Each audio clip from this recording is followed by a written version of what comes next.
Okay.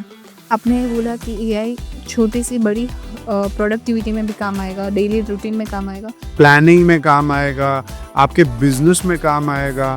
तो इसका मतलब ये है कि अगर हमें संस्कृत की ट्रांसलेट करने वाली वेबसाइट बनानी हो तो हमें खुद को संस्कृत आना चाहिए। खुद को जरूरी नहीं है, आपके मॉडल को ट्रेन होना जरूरी तो मॉडल को ट्रेन कैसे करें आप? है। उसका जो जितनी भी किताबें हैं, हाँ जितने भी, अगर अब आप जाके देखोगे कि डेटा सेट एग्जिस्टिंग है, तो कुछ ओपन सोर्स डेटा सेट होते हैं जी। उन बिजनेस में अगर बिजनेस की बात करें, बिजनेस की बेनिफिट में एआई कैसे हेल्पफुल हो सकता है कि ऐसी कौन सी चीज़ एआई ने ला दी जिसे सबसे पहला ऑटोमेशन। हाँ आप ऑटोमेट कर दो जो रेपिटेटिव टास्क हैं, जी तो कोर में वो लूप्स के थ्रू होता है, तो आपको लाइब्रेरीज हैं, you can use them. Okay. तो इसका मतलब ये है कि आगे जाके एआई भी इमोशंस को समझने लगेगा, ह्यूमन इमोशंस के तरीके से काम करने लगेगा। Is that? जैसे आप अभी भी जीपीटी को देखो, आप उसको बैकग्राउंड दे दो, वो आपको उस तरह का ईमेल लिख के भेज देगा। हाँ वो तो ठीक है। हाँ, तो कहीं ना कहीं वो आपके इमोशंस को समझता है, क्योंकि आप उसको समझा दो कि मेरा इमोशन ये है, मेरा बैकग्राउंड ये है, कॉन्टेक्स्ट ये है। नमस्कार दोस्तों, आपका स्वागत है आज के पॉडकास्ट में जिसमें बात होने वाली है बिजनेस की, जिसमें बात होने वाली है एआई के बारे में। इतना ही नहीं, जिसमें बात होगी कि एआई वेबसाइट्स कैसे बनाती है, क्या फ्यूचर है एआई का। और ये सारी इन्फॉर्मेशन देने वाले हैं हमें डॉक्टर नोबल आर्या, जो 175 प्लस कंट्रीज में अपने स्टूडेंट्स पढ़ा चुके हैं। So welcome mister Noble Arya. Thank you so much for inviting me, and it would be a great podcast for every one of you. So deeply take notes, keep pen and paper with you, and take all the ideas, write down, and implement in your life. And sir, अगर मैं आपको simple शब्दों में पूछने चाहूँ तो AI का असली मतलब क्या है? वो सिंपल इंसान भी एआई से कुछ बना सकता है या उसके लिए पीछे कोई रॉकेट साइंस है? एक्चुअली एआई जब शुरू हुआ डॉर्माउथ कॉन्फ्रेंस में, जब फादर ऑफ एआई, जो कि उनके जाइंट्स जो पहले उनके भी फादर रह चुके हैं, actually it started from Aristotle. Aristotle ने अगर देखोगे एआई का कंट्रीब्यूशन वहाँ से शुरू हुआ है, तो it has a very deep history. तो डॉर्माउथ कॉन्फ्रेंस के अंदर एलन न्यूअल, मार्विक मैकेंजी, ओके, और भी बहुत सारे जो फादर ऑफ एआई, उन्होंने टर्म को कॉइन किया था। बट अभी एआई एआई नहीं रहा। अब एआई जो है वो नेचुरल इंटेलिजेंस बन गया है, और अभी एआई के पीछे दो चार चीज़ें रहती हैं। जैसे सबसे पहले एआई को हम स्प्लिट करते हैं। एआई, ए मीन्स आर्टिफिशियल इंटेलिजेंस, ठीक है। आर्टिफिशियल नहीं रहा। 1956 में जब डार्टमाउथ कॉन्फ्रेंस हुई, तो फादर ऑफ जो एआई है, उन्होंने इसको आर्टिफिशियल इंटेलिजेंस बोला। अभी ये नेचुरल इंटेलिजेंस बन गया अभी के टाइम पे, आफ्टर 70 इयर्स, ठीक है। तो इससे आप आर्टिफिशियल इंटेलिजेंस को किस लिए इन्वेंट किया गया कि हमारा जो काम होता है उसको हम ऑप्टिमाइज करें, उससे हम कम समय में ज़्यादा से ज़्यादा काम करें, अच्छे से करें, क्वालिटी काम करें, और ज़्यादा से ज़्यादा प्रोडक्टिविटी हो।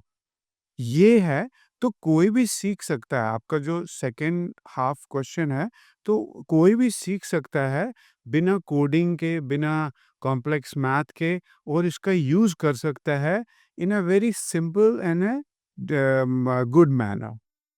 ओके।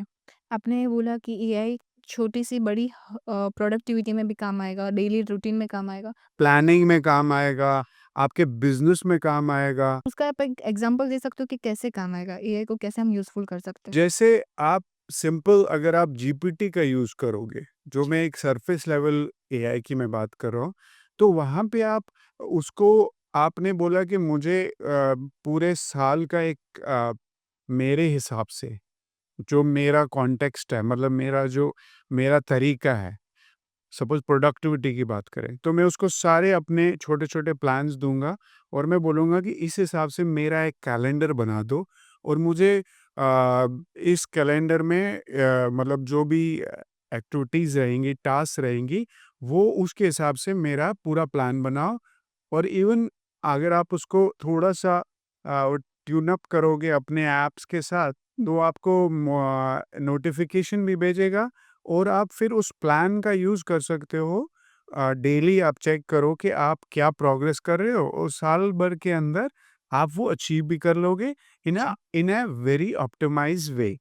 अगर आप कंपनी मैनेज कर रहे हो, आपका पर्सनल लाइफ है, हाउसवाइफ है कोई, कोई अपना बिज़नेस है, कोई स्टूडेंट है या कोई प्रोफ़ेशनल है, वो ग्रो करना चाहता है, जहाँ पे उसको कोई काम करने में महीनों लगते थे, अब वो कुछ दिनों में कर सकता है और प्लानिंग करेगा तो वो प्लानिंग अचीव होगी। हुँ। तो इसको जैसे हमने अपने यूट्यूब चैनल में भी पूरे साल का कंटेंट प्लान किया, फिर उसकी आउटलाइन प्लान की, फिर उसको एग्ज़ीक्यूट किया और वो हमने अचीव किया विदिन टाइमलाइन्स। अदरवाइज़ क्योंकि एवरीथिंग इज़ प्लान, तो अच्छा। आपको प्लान बनाना है, स्ट्रक्चर बनाना है, फिर कंटेंट तो आप बना ही लोगे। हुँ। वो आप डिज़ाइन कर ही लोगे, उसमें भी एआई आपको हेल्प करेगा। ओके। तो एआई कोडिंग के साथ है, तो नॉन टेक्निकल बंदा भी क्या एआई सीख सकता है? कोई भी सीख सकता है, इवन जो बंदा पढ़ा-लिखा नहीं है। हुँ। अब जीपीटी ने एक वॉइस कमांड बेस आपकी रीजनल लैंग्वेज के थ्रू भी आप उसको अपनी सरल भाषा में, सिंपल लैंग्वेज में आप उसको बताओ, तो वो आपको उस हिसाब से आपको प्लान दे देगा, जो भी आपको जो एआई कर सकता है वो और आपको जो चाहिए, प्लान है, आपको विज़िट करना है, ट्रैवल करना है, बिज़नेस मैनेज करना है, पढ़ाई करनी है, घर को मैनेज करना है, ऑप्टिमाइज़ वे में। जैसे हाउसवाइफ़्स होती है, वो रेपिटेटिव काम करती है, तो वो अपने उस रेपिटेटिव काम को कैसे ऑप्टिमाइज़ करे और अपने लिए भी टाइम निकाले। मेरा इसमें ये सवाल था सर कि एआई को बनाना नॉन टेक्निकल बंदे का भी काम है कि उसमें टेक्नोलॉजी और एजुकेशन सब मैंडेटरी होता है? देखो, उसमें आपको बेसिक लॉजिक अगर है, क्यूरियोसिटी है और आपका एक बेसिक आपका एजुकेशन है, तो आप कर सकते हो। कोई बेसिक भी कर सकते बेसिक बेसिक एजुकेशन मीन्स यानी? इवन आप 10th हो, 8th हो, आपको इंग्लिश का है या आप अपनी जो रीजनल लैंग्वेज है उसमें भी ऑप्शंस है, जैसे हिंदी तो सबको आता है, तो हुँ। आप हिंदी में अगर आपको पढ़ना-लिखना भी नहीं आता, तो भी आप एआई का यूज़ कर सकते हो। अगर एक आप आर्टिज़न हो, एक छोटा-सा आपका बिज़नेस है या आपका आप पढ़े-लिखे नहीं हो उतने, तो एआई आपको हेल्प करेगा। इवन अगर आपको ईमेल लिखना है, तो आप हिंदी में बोलो उसको और बोलो कि इसको आप इंग्लिश में कन्वर्ट कर दो। वो आप जस्ट कॉपी और पेस्ट करना है, आपका ईमेल आपको भेज देगा एआई। एआई है जो एआई वेबसाइट्स हैं, जो किसी न किसी इंसान ने ही बनाई है, डेवलप तो इंसान के द्वारा ही की है। तो उनका एजुकेशन बैकग्राउंड क्या होगा और उसके पीछे कितनी मेहनत जाती है? देखो, अगर हम देखो इसमें 2-3 तरह के एआई होते हैं। एक होता है कि आप एक एआई डेवलपर हो जिसमें आप डेटा साइंटिस्ट या एआई एमएल इंजीनियर या रिसर्चर हो। हुँ। तो उसमें तो मान लो कि जैसे मुझे 15-20 साल का इसके फील्ड में हूँ मैं। तो it's a never ending it's a life long learning journey. But दूसरा है कि आप अगर शॉर्ट टर्म में आप एक कोर्स करके एक छोटा 1 साल का कोर्स करके आप एक अ, डेवलप कर सकते हो वेबसाइट्स या कोई भी चीज़। तीसरा है एआई आपको हेल्प करेगा अगर आपको बेसिक अंडरस्टैंडिंग है कि एक वेबसाइट कैसे बनती है, उसका फ्रंट एंड क्या होता है, बैक एंड क्या होता है। थोड़ा बहुत आपको लॉजिक आपका स्ट्रॉन्ग थोड़ा-सा है, बेसिक एजुकेशन है, तो आप भी वेबसाइट बना सकते हो। एआई आपको वेबसाइट बना के देगा। आपको उसको बताना पड़ेगा स्टेप बाय स्टेप कि आपको क्या बनाना है, हुँ। आपका यूज़र इंटरफ़ेस कैसा चाहिए, आपका एचटीएमएल कोड लिखना है, आपको सीएसएस लिखना है, आपको जावास्क्रिप्ट है, य ओके, या पाइथन है या फिर बैकएंड की कोई भी लैंग्वेज, तो वो एआई आपको करके देगा। ओके। आपने सर 200 से ज़्यादा सर्टिफ़िकेशन किए प्रोग्राम। तो अगर कोई बिगिनर है जो एआई की तरफ अपना पहला कदम एआई सीखने की तरफ पहला कदम बढ़ाना चाहता है, तो वो पहला स्टेप क्या हो सकता है? मतलब कहाँ से शुरुआत करें एआई सीखने की? सबसे पहले वो अपना एक विज़न बनाए कि वो एआई क्यों सीखेगा? हुँ, वो उसको बनना क्या है? तो उसको सबसे पहले अ अ, एआई का ही यूज़ कर सकता है, मान लो जीपीटी का यूज़ कर सकता है कि मेरे इतने सारे इंटरेस्ट हैं। तो एक बुक मैंने पढ़ी थी कि आप आप ये देखो पूरे दिन में या हफ्ते में आप अपना इंटरेस्ट क्या आपका रियल वो जानने का पहला आपको कोशिश करना है ठीक है। कि आपका पर्पस क्या है लाइफ का, आप क्यों आए हो, ये आपको जानना पड़ेगा। आपका एंड गोल क्या है? कोई भी मूवी जब लिखी जाती है उसका एंड क्या होता है, उससे वो शुरुआत होती है, फिर स्टोरी लिखी जाती है। इसी तरह हमारी लाइफ का पर्पस से हम डिफाइन होते हैं। तो पर्पस के लिए हमें देखना है हमें खुशी किन कामों में होती है, ठीक है? उस नीश को पहले डिफाइन करना है। उसके बाद फिर बेस्ट कौन-सा है उन सब में से? जैसे आपको 10 आइडिया मिले, उसमें से बेस्ट कौन-सा है नंबर 1 जो आपको अगर 24 घंटे भी आप बैठोगे तो आपको मज़ा आएगा वो काम करने में। तो आपको एक नीश चुनना है, एक एरिया चुनना है। उसके बाद आपको उसके ऊपर एआई उसमें आपको क्या हेल्प करेगा उसको डिफाइन करना पड़ेगा, एक प्लान बनाना पड़ेगा। फिर आप उसके लिए आपको एआई के कॉन्सेप्ट सीखने हैं, डेटा साइंस के कॉन्सेप्ट सीखने हैं क्योंकि डेटा के बिना कोई एआई नहीं होगा। उसके बाद मशीन लर्निंग के कॉन्सेप्ट्स और एल्गोरिदम का लॉजिक सीखना है। हुँ, फिर डीप लर्निंग के एल्गोरिदम और उसका लॉजिक सीखना है, ठीक है? कोडिंग एआई करेगा। आपको उसकी कॉन्सेप्चुअल क्लैरिटी चाहिए, what and why. How AI करेगा। तो आज की जो हमारी जो जनरेशन ज़ी है वो हाउ पे चली जाती है, व्हाट और व्हाई को समझे बिना। तो कोई भी जनरेशन हो, what and why is very crucial. Even Gita ji, Krishna ji, Arjun ji को क्या बोलते हैं? What and why. आप पूरी गीता जी देख लो, तो हाउ तो अर्जुन जी खुद करते हैं क्योंकि उनको जब समझ आ जाता है क्लैरिटी तो इट हैपेंस। तो टीचर प्रोफेसर या किसी भी एजुकेटर का काम होता है व्हाट एंड व्हाई को डिफाइन करना और स्टूडेंट खुद अपनी जीनियसनेस से सरप्राइज करता है। हाउ खुद हो जाता है but conceptual clarity is very important. तो वो क्लियर करना है। तो साल के अंदर एक बंदा एक्सपर्ट बन सकता है विद सिंपलिसिटी और डेप्थ। सर आपने बोला कि 1 साल में कोई भी इंसान एआई में एक्सपर्ट बन सकता है, मतलब एआई बनाने में एक्सपर्ट बन सकता है। तो मैं पूछना चाहती हूँ कि उसको सेल करने के मोड पे यानी बिज़नेस मोड पे भी ले जा सकता है क्या वो? हाँ, बिज़नेस मोड पे जिसे आप एजेंटिक एआई है, अगर आप स्पेशलाइज़ेशन साल भर में आप एजेंटिक एआई में जा रहे हो, तो आप अपनी तरह हुँ, बहुत सारे एजेंट्स बना सकते हो, जो आपके लिए काम करेंगे। Digital agents digital agent. Specific नीश एरिया के अंदर। एजेंट जो आपके लिए कॉपीराइट करेगा, एजेंट जो आपके लिए वीडियो बनाएगा। एक सर्विस कैटेगराइज़ करके। हाँ, एक नीश छोटा-सा नैरो करके वो स्पेशलाइज़्ड होगा उसमें। जी। एआई कंसल्टेंट बन सकते हो, डेटा साइंटिस्ट बन सकते हो, फ्रीलांसर बन सकते हो। अ, मतलब प्रोफ़ेशन में अगर जाना है।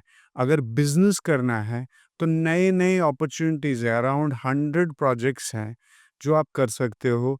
जैसे मेडिकल डेटा एनालिसिस कर सकते हो, छोटा-सा एनालिसिस एजेंसी खोल सकते हो। आप किसी के लिए कंटेंट क्रिएशन कर सकते हो। अगर मैं ऐसा पूछना चाहूँ कि मुझे एक वेबसाइट एआई बेस्ड ऐसी वेबसाइट जैसे चैटजीपीटी है, जैसे पीएनजी की मतलब पीएनजी भी बैकग्राउंड रिमूव करने के लिए भी एआई वेबसाइट्स होती है। वैसी कुछ मुझे एआई वेबसाइट बनानी है, तो 1 साल में पॉसिबल है? से हाँ, कम 1 साल में आप ईज़िली बना सकते हो। जैसे सपोज़ हम एक प्रोग्राम करते हैं जिसमें हम 10 प्रोजेक्ट्स और एक कैपस्टोन करते हैं। तो उसमें पर्सन का जो मेन इंटरेस्ट होता है, उसके हिसाब से कैपस्टोन होता है कि आपका कैपस्टोन आपके ही बिज़नेस और आपकी ही स्पेशलाइज़ेशन जो आपको करना है, उसके बेस पे बनता है। तो आप 99% अपना प्रोजेक्ट बना लेते हो, बिज़नेस स्टार्टअप ही बना लेते हो तब तक, और बाद में आप उसको रिफ़ाइन करके यू कैन डिप्लॉय इट, और उसके बाद यू कैन स्टार्ट अर्निंग, और उसको थोड़ा मार्केटिंग करना है उसके रिलेटेड, तो you start and earning, you can start some थोड़ा सा एडवर्टाइजमेंट उसका करने, और उसके बाद you can start earning. Sir सबके दिमाग में एक डर बैठ गया है कि एआई आएगा तो लोगों की रिप्लेसमेंट हो जाएगी, जॉब खत्म हो जाएगी। तो उस पे आपका क्या फीडबैक है? क्या हो सकता है? एक्चुअली जब 90s में कंप्यूटर आए थे तो लोगों ने ये सोचा था कि हमारी जॉब चली जाएगी, अब कंप्यूटर्स आ गए। तो आप देखोगे तो जॉब्स बढ़ी, क्योंकि अब आप काम कर सकते हो यूएस, यहाँ बैठ के बैंगलोर में, इंडिया में आप ग्लोबली काम कर सकते हो, होम फ्रॉम वर्क। तो हर चीज़ के दो साइड होते हैं, आप उसका यूज़ कैसे करते हो ये आपके ऊपर है। एआई एक टूल की तरह है। हुँ। अग इसमें 2 चीज़ें हैं, अगर आपका कॉन्शसनेस, अवेयरनेस और आपके वैल्यू स्ट्रॉन्ग हैं, और आप एआई को सीखते हो, एथिकली आप करते हो, तो आप हमेशा एआई को एज़ अ टूल यूज़ करोगे। अगर आपका कॉन्शसनेस, अवेयरनेस और वैल्यूज़ वीक है, तो एआई आपका जॉब ले जाएगा, आप उसके स वो आपके ऊपर रूल करेगा। तो हमें जो डर है लोगों के अंदर, हमें next level of awareness, consciousness और क्रिएटिविटी में नेक्स्ट लेवल में जाना है, तब हम एआई को एज़ अ टूल यूज़ करेंगे। अभी तो वीक एआई है, फिर वीक एआई से आने वाले समय में जनरल एआई बनेगा, ह्यूमन लेवल ये जनरल काम करने लगेगा वो, अभी तो स्पेसिफिक करता है। फिर एक टाइम आएगा अगले 10-20 साल में जब एआई सुपर एआई बन जाएगा। तो सुपर एआई के टाइम में अभी हमें कॉन्शसनेस और ग्लोबल ह्यूमैनिटी को सर्व करना है, मतलब सारे वर्ल्ड को एज अ फैमिली मान के हमने सर्व करना है, और सबका हित देखना है। उस हिसाब से हमने जो है वर्क करना है, और दूसरा है कि 97 मिलियन जॉब्स नई क्रिएट होंगी, ओके, उसमें से 85 मिलियन रिप्लेस होंगी। और ये सब एआई से ही शुरू होगा, ऐसा ही बोल रहे हो ना आप कि 97 मिलियन जॉब एआई से क्रिएट होगी 97 मिलियन अगले 5 साल में, अगले 5 साल में। और इंडिया के अंदर अराउंड 2.3 मिलियन जॉब्स क्रिएट हो रही है। आईडीसी जो कंपनी है रिसर्च करती है, उनके हिसाब से इन इंडिया ओनली। अच्छा। तो मतलब 2025-26 की मैं बात कर रहा हूँ, और मगर अभी प्रॉब्लम सबसे बड़ा है कि आईडीसी और माइक्रोसॉफ्ट की रिपोर्ट के हिसाब से कि हमारे पास एग्जीक्यूटिव लेवल जो है, सीईओज, सीएक्सओज, एमडीज, मतलब 87% दे आर नॉट हैविंग दो स्किल्स। तो और बोलते हैं कि 8.5 ट्रिलियन का लॉस होगा, क्योंकि हमारे पास टैलेंट ही नहीं होगा जो इफ़ेक्टिवली सॉल्यूशंस को इम्प्लीमेंट करे, और वही हमारा कोर रिसर्च गैप है।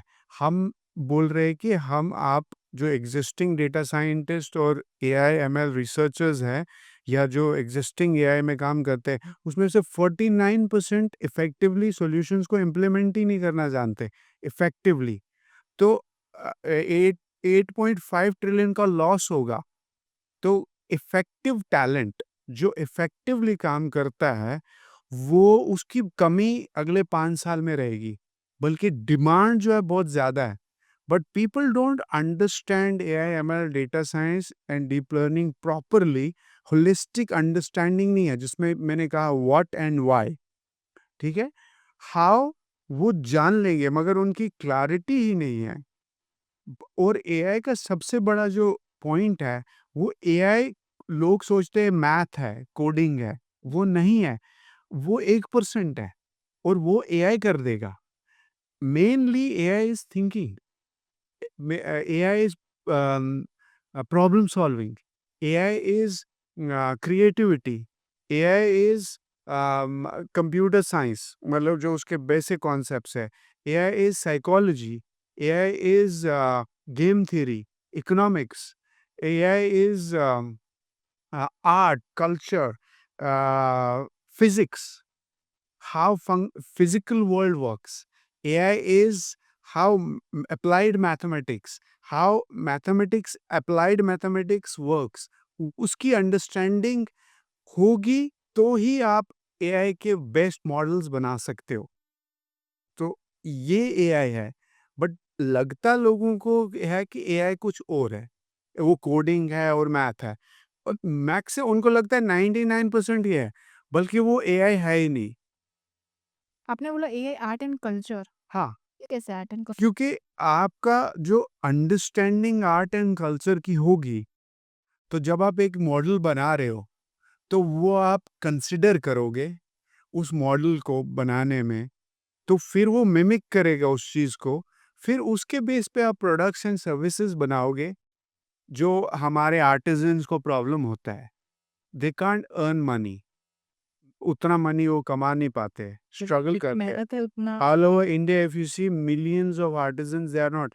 अगर हम ऐसा एआई बनाएं जो उनके आर्ट को समझे और उनको हेल्प करे, हम बेस्ट उनको एक वेबसाइट बनाएं और वर्ल्ड में उनके आर्ट को सेल करें उस वेबसाइट के थ्रू, एआई हेल्प करे उन्हें, बिकॉज वो पढ़े लिखे नहीं है। तो एआई आर्ट एंड कल्चर भी हो गया, क्योंकि उनको लाइवलीहुड मिलेगा, उनको एक असिस्टेंट मिलेगा, बिकॉज़ वो पढ़े लिखे नहीं हैं, उनको उतना एजुकेशन नहीं है। मगर एआई जो है, उसको ग्लोबल नॉलेज है, वो हद से ज़्यादा पढ़ा हुआ एजेंट है। अब जीपीटी ही ट्रेंड है 6 लाख पैरामीटर्स पे, 6 lakh billion, 6 lakh billion parameters पे ट्रेंड है एआई। मुझे बताओ कौन सा इंसान दुनिया में है जो 6 लाख बिलियन पैरामीटर्स पे ट्रेंड हुआ होगा? तो क्यों नहीं एआई टेक ओवर करेगा? अगर कॉन्शियसनेस और क्रिएटिविटी हमारे अंदर नहीं है और हम अपने आप को अपग्रेड डेली नहीं कर रहे, तो definitely AI will take over. Okay. तो डर जो आप बोल रहे हो, वो तो उन लोगों को होना चाहिए जो ट्रांसफ़ॉर्म नहीं होना चाहते, जो एआई को सीखना नहीं चाहते, जो कॉन्शियसनेस, अवेयरनेस अपने आप को सीखना नहीं चाहते, अपने आप को जानना नहीं चाहते और क्रिएटिव जीनियस नहीं बनना चाहते। तो उन लोगों के लिए तो डर है। समझ गई, मतलब उनको कुछ ना कुछ सीखो या अवेयर करो कुछ ना कि कुछ आप। अब तो करना ही पड़ेगा। अब आपको वो डिग्री वाला ज़माना गया, आपने एक स्किल सीखा वो ज़माना गया। अब आपको डेली सीखना है और लाइफ लॉन्ग जब तक ज़िंदा हो, सीखते रहना है, जापानीज़ की तरह। और रिटायरमेंट का कोई नाम नहीं है। There are blue zones in Japan. वो 120 इयर्स में भी अपने आप को रिटायर्ड नहीं मानते। 120 इयर्स। 120 इयर्स के बाद भी उन there are blue zones. Okay. वो हमेशा बोलते हैं लास्ट ब्रेथ तक कि हम रिटायर रिटायर का शब्द वो उनकी कम्युनिटी में होता नहीं है। शायद इस। वो माइंडसेट लाना, बिल्कुल। और सिक्योरिटी ये एक बीमारी है, जो हमारी जॉब सिक्योरिटी, ये सिक्योरिटी, वो security. Future is very agile. आपको हर दिन स्ट्राइव, हर दिन मेहनत, हर दिन नया सीखना पड़ेगा, और एआई से आगे तभी आप रह पाओगे। एआई एमएल में कौन से ऐसे स्किल है जो अभी 2025 में और आगे 2026 में भी हाई डिमांडिंग रहेगी? एआई के अंदर पर्टिकुलर कौन से ऐसे स्किल है? सबसे पहले सबसे पहला स्किल होता है प्रॉब्लम को डिज़ाइन करना, समझना कि एक प्रॉब्लम क्या होती है। अब मैं इसका उदाहरण दूँगा, सबसे बड़ा स्किल ये होता है, 50% आपका पीएचडी हो जाता है, जब आप एक प्रॉब्लम को डिज़ाइन करना सीखते हो, ठीक है? सिलिकॉन वैली के अंदर ट्रिलियंस ऑफ डॉलर लूज़ हो जाते हैं बिकॉज़ उनको फीज़िबिलिटी स्टडी नहीं आती। Feasibility study again is how to design a problem statement.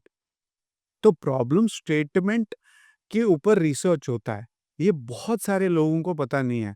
उनको लगता है प्रॉब्लम है, उसके ऊपर रिसर्च होती है। बट पहले problem statement is mother of innovation. जैसे पहले कहा necessity is a mother of invention, right? उसको मैं चेंज कर दिया, मैंने ये टर्म अब क्रिएट की जिसमें मैं कहता हूँ problem statement is mother of innovation, क्योंकि अगर आपको प्रॉब्लम स्टेटमेंट डिजाइन करना आ गया 50% आप रिसर्चर हो गए, राइट? उसके बाद उसके लिए आपको डेटा सेट चाहिए, ठीक है? वो आपको डेटा कलेक्शन, डेटा साइंस का स्किल होना चाहिए, इज सेकंड स्किल। उसके बाद आपको डेटा साइंस के बाद आपको एआई के कॉन्सेप्ट, जो मेजर कॉन्सेप्ट हैं वो सीखने हैं, एल्गोरिदम सीखने हैं, machine learning, supervise unsupervise reinforcement learning क्या है, उसके एल्गोरिदम सीखने हैं, समझने व्हाट एंड व्हाई, हाउ पे अभी जा नहीं रहे।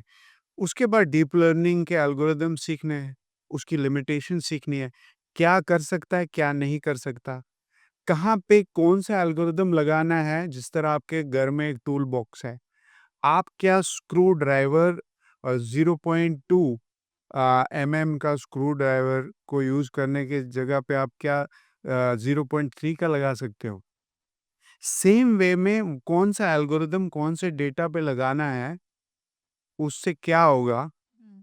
मेरा प्रॉब्लम स्टेटमेंट क्या है और मैं सॉल्यूशन क्या चाहता हूँ, ये समझ एंड टू एंड होगी तो ये स्किल्स सीखने ही सीखने हैं। और basic math, basic logic, common sense और क्यूरियोसिटी, और ट्रेन करते रहना है जब तक आपका गोल अचीव होता है। तो ये होलिस्टिकली स्किल्स हैं जो सीखने चाहिए किसी भी एआई एमएल डेटा साइंटिस्ट या रिसर्चर को, या जो भी एआई एमएल में आना चाहता है। ये तो समझ में आ गया कि क्या सीखना चाहिए। हाँ। इसमें सबसे ज़्यादा हाई डिमांडिंग स्किल कौन-सी? कोई भी एक स्किल जो हाई डिमांडिंग है, अभी भी है, आगे भी रहेगी। अब जैसे मैं एक बात बता, जो आपने क्वेश्चन पूछा है, मैं आपको बोलूं कि एक इंसान होता है, उसका मैं हेड को बोल दूं कि ये इंसान है, नहीं ना, उसका हेड भी इम्पोर्टेंट है, आँखें भी कान भी और लेग्स भी इम्पोर्टेंट है। तो एआई एमएल में problem statement, data science, machine learning, deep learning और जनरेटिव एआई, क्या जो कि उसका मतलब अगर मान लो कि दादा का दादा प्रॉब्लम स्टेटमेंट है, उसका दादा डेटा साइंस है, उसका फिर मशीन लर्निंग है, फिर उसका बेटा डीप लर्निंग है, उसका बेटा और बेटी जो है वो जनरेटिव एआई है या कंप्यूटर विजन है। तो मतलब अगर मुझे इस फैमिली को समझना है तो मुझे सबको एक्सपर्ट होना पड़ेगा, तब मैं जो एक अच्छा आ, इंसान बन पाऊंगा, या मेरी एक समझ एंड टू एंड होगी ना। तो उसमें कोई एक जैसे बहुत सारे लोग क्या है, उनको जनरेटिव एआई सीखना है, तो मैं बोल रहा हूँ ठीक है, आप जनरेटिव एआई सीख रहे हो, आप पोते के पोते के पोते को सीख रहे हो, बट आपकी अंडरस्टैंडिंग कितनी होगी? आपको एक चीज को सीखना है, आप एक्सपर्ट तभी बनोगे जब आप सारी फैमिली को समझोगे ना। तो आप तो रूट्स को समझ ही नहीं रहे हो और बोलते हो मैं तो लीव्स और फ्रूट्स चाहता हूँ, मुझे अभी फ्रूट मिल जाए। मतलब कोई भी एक चीज़ सीख सरफेस लेवल पे वो है, एक चीज से नहीं होगा, सारी चीजें सीखनी पड़ेंगी। जैसे हम ग्रेजुएट तभी होते हैं जब 12 साल हम पढ़ाई करते हैं, 12 साल। तो अब मैं बोलूँ कि एक क्लास को निकाल दो मैं ग्रेजुएट हो जाऊँ, या मैं फर्स्ट क्लास में ही सेकंड में ग्रेजुएट हो जाऊँ। तो आजकल जो माइंडसेट हो गया लोगों का कि उनको हार्ड वर्क नहीं जल्दी करना, चाहिए। उनको जल्दी है, और जल्दी की वजह से ही हमारी जो पॉपुलेशन है अगले 50 साल में आप देखना, it will go to 9 billion और फिर ये 2 बिलियन पे आ जाएगी। और ये जो जल्दी वाले लोग हैं, ये जल्दी ही चले जाएंगे इस दुनिया से। समझ गए। मतलब जल्दी नहीं करनी चाहिए, सब कुछ धीरे-धीरे सीखना है। हर चीज़ में एक टाइम होता है, ऐसे नहीं होता। अब बच्चा 9 महीने में पैदा होता है। अब कोई बोले 9 दिन में, क्योंकि मैं इंस्टाग्राम वाला हूँ, या मैं नई जनरेशन फास्ट फूड वाला हूँ, पॉसिबल ही नहीं है। जो है पॉसिबल। इवन मैं तो बोलता हूँ ना, 1 मिनट भी ऊपर-नीचे नहीं हो सकता। It will be a premature baby, या उसका ज़्यादा भी नहीं हो सकता। तो उतना तो स्टैंडर्ड है। अगर एक और बच्चा होने में भी माँ-बाप को तो बिलियंस ऑफ ईयर्स लगे यहाँ तक पहुँचने में। तो अब जो इंसान स्क्रैच से जानता है इंसान का, उसका अंडरस्टैंडिंग काम करने का तरीका या सिर्फ़ बच्चे को जानता है। बात सही। तो हम हार्ड वर्क नहीं करना चाहते। वो that is a pain area. Sir आपने बताया नेचुरल लैंग्वेज, एआई में नेचुरल लैंग्वेज से काम शुरू हो गया है। तो क्या मतलब है एग्ज़ैक्टली उसका मतलब क्या है? नेचुरल लैंग्वेज मतलब क्या? जो इसको एनएलपी बोलते हैं हम। हाँ, ओके, सो एनएलपी में क्या होता है, जैसे जनरेटिव एआई है, आजकल जो जीपीटीज हैं, जितने भी जैसे हाँ, जो एलएलएम मॉडल्स होते हैं, लार्ज मॉडल्स लैंग्वेज मॉडल। हाँ, तो उसका मतलब ये होता है कि वो ह्यूमन जो वर्ड्स की सिमेंटिक मीनिंग होती है। सपोज वर्ड भगवान, हुँ, तो भगवान 400 साल पहले का मीनिंग क्या था, 1000 साल पहले का मीनिंग क्या था और आज क्या है। हुँ, तो उसको हम सिमेंटिक मीनिंग बोलते हैं, जो उसका मेटा लेवल अंडरस्टैंडिंग होता है, और वो हर इंसान का अपने हिसाब से होता है। तो एआई जो है सिमेंटिक मीन्स उसका डीप अंदर का मीनिंग, मतलब उस वर्ड का, उसको हम सिमेंटिक मीनिंग बोलते हैं या मेटा मीनिंग बोलते हैं। जी, उस लेवल पे जाके उसको उसका कॉन्टेक्स्ट, उसके बैकग्राउंड, उसकी आसपास की अंडरस्टैंडिंग उस वर्ड की को समझता है, और उसको ब्रेक डाउन करता है लैंग्वेज को, उस पर्टिकुलर, चाहे वो हिंदी हो, इंग्लिश हो, को जो भी हो। फिर उस लेवल पे वो उसको ट्रेन किया जाता है, फिर उसके बेस पे वो रिस्पॉन्स करता है, जैसे जीपीटी आपका ओके, या जेमिनी या फिर जितने भी जनरेटिव एआई मॉडल्स हैं, उसके अंदर एनएलपी का यूज़ होता है, रीइंफोर्समेंट एल्गोरिदम्स यूज़ होते हैं, एनएलपी। तो वो इसी बेस के होता है कि वो वर्ड्स की मीनिंग, सिमेंटिक उसकी डीप मीनिंग को समझ के वो हमारे लिए सिंपल करता है और हमें उसको यूज़ करते हैं। सर एनएलपी डेटा कहाँ से कलेक्ट करता है और कैसे उसका काम शुरू होता है? सारी चीज़ें, जितने भी मॉडल्स आप बनाते हो, हुँ, मॉडल मतलब एक सॉल्यूशन बनाते हो। जी, वो बिगिन होता है एक प्रॉब्लम स्टेटमेंट से। एआई हो या बिज़नेस का कोई वर्ल्ड हो या लाइफ़ की कोई भी चीज़ हो, it begins with problem statement. Okay, तो प्रॉब्लम स्टेटमेंट क्या है? आप क्या मॉडल बनाना चाहते हो? जी, चाहे वो मशीन लर्निंग है, डीप लर्निंग है, कंप्यूटर विज़न है, सेल्फ ड्राइविंग कार्स है, रोबोट्स है, कुछ भी है। हुँ, अल्टीमेटली तो प्रॉब्लम्स हैं। बिल्कुल, हम उनको क्या कर रहे हैं? सॉल्व, सॉल्यूशन हाँ, सॉल्यूशन, राइट? तो इसी तरह हम जब मॉडल बनाते हैं, चाहे वो कोई भी हो, एआई का या कोई भी फ्यूचरिस्टिक टेक्नोलॉजी हो, क्वांटम कंप्यूटिंग हो, फ्यूचर टेक्नोलॉजी हो, कुछ भी हो, आईओटी हो, जो भी हो, hmm, it begins with a problem statement. तो प्रॉब्लम स्टेटमेंट क्या है? उसके बेस पे हम क्या करते हैं? हम डेटा को कलेक्ट करते हैं। ओके, तो जैसे मैं सिंपल भाषा में उदाहरण दूँगा, एक एग्ज़ाम्पल, कि आपको एक अच्छा-सा वेजिटेबल वो बनाना है, डिश बनाना है। ठीक है, तो आप क्या करते हो पहले? पहले देखते हो कितने लोग खाएँगे, बिल्कुल, कैसा टेस्ट होना है, किस तरह का वो डिश क्या-क्या बनानी चीज़ है, चाहिए होगी? क्या-क्या चीज़ चाहिए होगी, फिर क्या करते हो? अगर रेसिपी पता है तो बनाते हैं वरना रेसिपी सर्च करते हो। नहीं, फिर आप जाते हो मार्केट, तो वो चीज़ें लाते हो, अच्छा, वो सब्ज़ी लाते हो। तो सब्ज़ी लाई आपने, फिर आप उसको क्या करते हो? क्लीन करते हो, बिल्कुल, फिर उसको प्री प्रोसेस करते हो, उसको तैयार करते कट हो, करना, उसको हम तैयार प्री करना। प्रोसेस बोलते हैं। फिर उसको तैयार करते हो, तो फिर आप उस पे एक एल्गोरिदम लगाते हो। एल्गोरिदम पहले क्या होता है वो थोड़ा-सा समझ लेते हैं। एल्गोरिदम एक मिडल ईस्ट के कंप्यूटर साइंटिस्ट थे, जिनका नाम था अल-ख़वारिज़मी। हुँ, अल-ख़वारिज़मी, उन्हीं के नाम से एल्गोरिदम आया। तो वो इन्वेंटर थे एल्गोरिदम के। उन्होंने इसको बन वो इज़ अ इन्वेंटर। तो उ उसके बेस पे एल्गोरिदम के अंदर 2-4 चीज़ें होती हैं। उसका एक ऑब्जेक्टिव होता है कि हम सॉल्व क्या कर रहे हैं। हुँ, उसका एक सीक्वेंस होता है स्टेप बाय स्टेप, हैं? और उसका हम सॉल्व क्या कर रहे हैं, उसका स्टेप बाय स्टेप सीक्वेंस होता है और सिंगल ऑब्जेक्टिव होता है, हुँ, राइट? जैसे उसका उदाहरण मैं दूँगा, एक कप ऑफ कॉफ़ी बनाना है आपको। ठीक है, तो आपको कप ऑफ कॉफ़ी के लिए स्टेप्स क्या चाहिए? पहले इंग्रीडिएंट चाहिए, इंग्रीडिएंट चाहिए यस, उसके बाद गैस चाहिए, गैस, बर्तन, बर्तन चाहिए, फिर उसका सीक्वेंस होगा ना कॉफ़ी बनाने का, हाँ, उसको एल्गोरिदम बोलते हैं। ओके, तो सीक्वेंस क्या है? सीक्वेंस क्या है? तो क्या करते हैं, हम पैन लेते हैं, गैस को ऑन करते हैं, हम्म। उसके बाद पानी डालते हैं, फिर उसमें कॉफ़ी डालते हैं। प्रोसेस वन काइंड ऑफ जो प्रोसेस हो रही है हाँ, उसको हम स्टेप एल्गोरिथम बाय कहते हैं। Step sequence to make a cup of coffee जी। Is algorithm.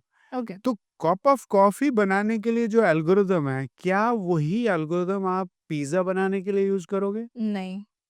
क्या वही जो हम कपड़े बनाते हैं हमारे लिए, उसके लिए अप्लाई करोगे? नहीं सबकी। क्या गाड़ी बनाने के लिए आप वही सीक्वेंस ही अप्लाई करोगे? क्या रॉकेट भेजने के लिए वही एल्गोरिदम यूज़ करोगे? तो इसी तरह हमें अलग-अलग प्रॉब्लम के लिए अलग-अलग एल्गोरिदम चाहिए। वैसे ही जैसे हमें ये सब चीज़ें बनाने के लिए हम उनकी स्पेशलाइज़ेशन चाहिए, हम्म। इसी तरह ये सारे एल्गोरिदम सीखने हैं to apply on the data.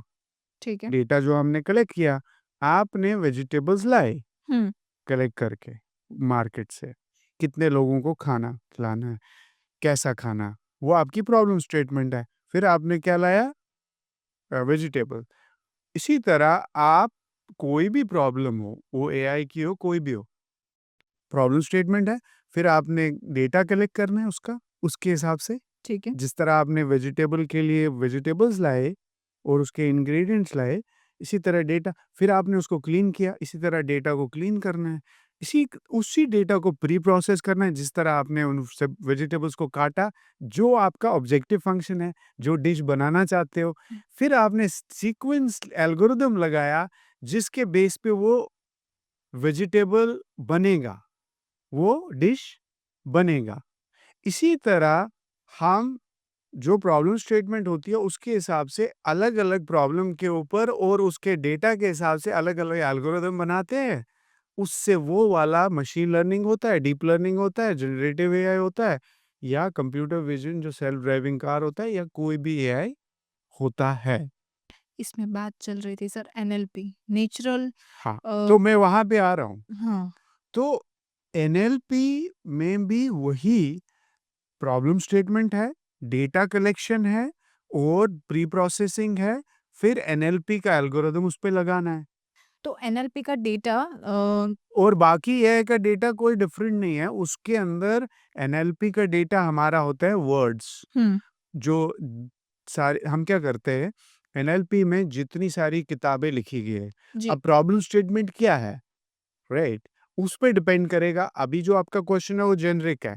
अगर हम बोल रहे हैं कि हमें संस्कृत का जीपीटी बनाना है, बिल्कुल। राइट?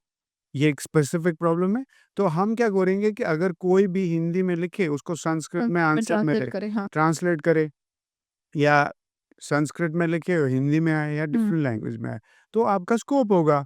तो इस हिसाब से हम क्या करेंगे, जितने भी संस्कृत के वर्ड्स हैं, किताबें हैं, जी। वीडियोज़ है, हम अपने मॉडल को ट्रेन करेंगे उसके ऊपर। ओके। जिस तरह से एक बच्चा स्कूल जाता है, वो ग्रेजुएट और मास्टर होता है, वो इतने साल जाके ट्रेन होता है, तब जाके वो एक प्रोफेशनल बनता है।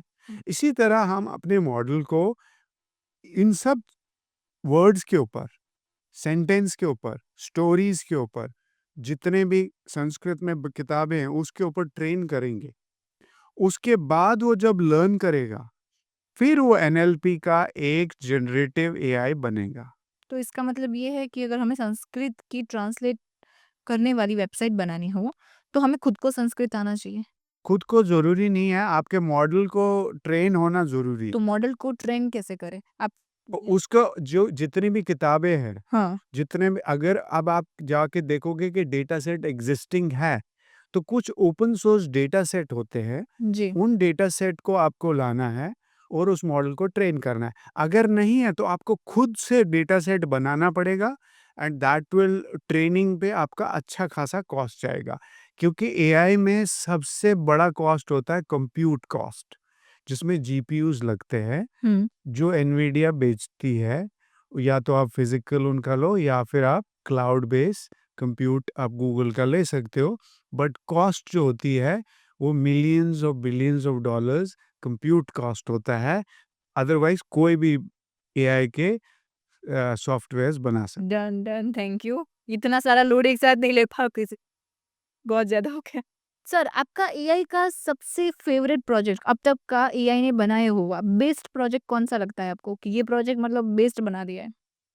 आई थिंक जीपीटी जो है पर्सनली मैं देखता हूँ, हाँ, दुनिया का सबसे एआई का बेस्ट प्रोजेक्ट है बिकॉज़ सबसे पहला जो ह्यूज अमाउंट ऑफ डेटा पे वो ट्रेन्ड है। हाँ। मैंने बहुत सारे मॉडल्स देखे हैं, हुँ, मगर मैं जो जीपीटी की जो एक्यूरेसी है और क्योंकि मैंने तो ट्रेन उसको किया है, मेरे हिसाब से वो ट्रेन्ड है, हुँ। तो उसको पता है कि मुझे क्या चाहिए होता है। मगर मैंने जितने भी देखे, जिस तरह से वो एक तो इवॉल्व कर रहा है और जो 6 लाख बिलियन पैरामीटर्स पे वो ट्रेन्ड है, वो मुझे मैंने आज तक हुँ, ऐसा मॉडल नहीं देखा है, जो मतलब जैसा जीपीटी अभी 5 हो रहा है, जो अब पीएचडी लेवल आपको हर एक एरिया में आपको पीएचडी लेवल आपको आंसर मिलेगा हम सब। असिस्टेंट करेगा। सर, जीपीटी का ऐसा बहुत ज़्यादा वायरल हुआ है सोशल मीडिया पे कि जीपीटी से एक आंसर लिखवाने पे या तो उनको हम अगर प्लीज़ या थैंक यू भी बोलते हैं, तो उनका जो इलेक्ट्रिसिटी है या बिल्स है या तो पेबल है, वो बहुत ज़्यादा बढ़ जाता है। तो उस पे आप क्या कहना चाहोगे कि कैसे चल रहा एक्चुअली है क्या होता है जो ये हमारे जीपी एक्चुअली आप देखोगे अब सपोज़ लेट्स से कि 7 बिलियन में से let's say 2 billion are using GPT hmm, और लेट्स से एक दिन में तो 1 बिलियन यूज़ कर रहे हैं। हुँ, तो 1 बिलियन ने अगर थैंक यू लिखा, हुँ। तो कितने बिलियन थैंक यू हो गए? अराउंड 1 मिलियन टाइप ना? 1 हाँ, बिलियन। मतलब 1 बिलियन लोग ने अगर थैंक यू दिन में एक बार लिखा, हाँ, तो कितने बिलियन थैंक यू हो गए? 1 मिलियन ने एक बार थैंक यू लिखा, तो वो 1 बिलियन 1 बिलियन हो गए। 1 मिलियन ही हुआ। अगर सपोज़ 5 बार लिख दिया, तो कितने 5 बिलियन हो गए?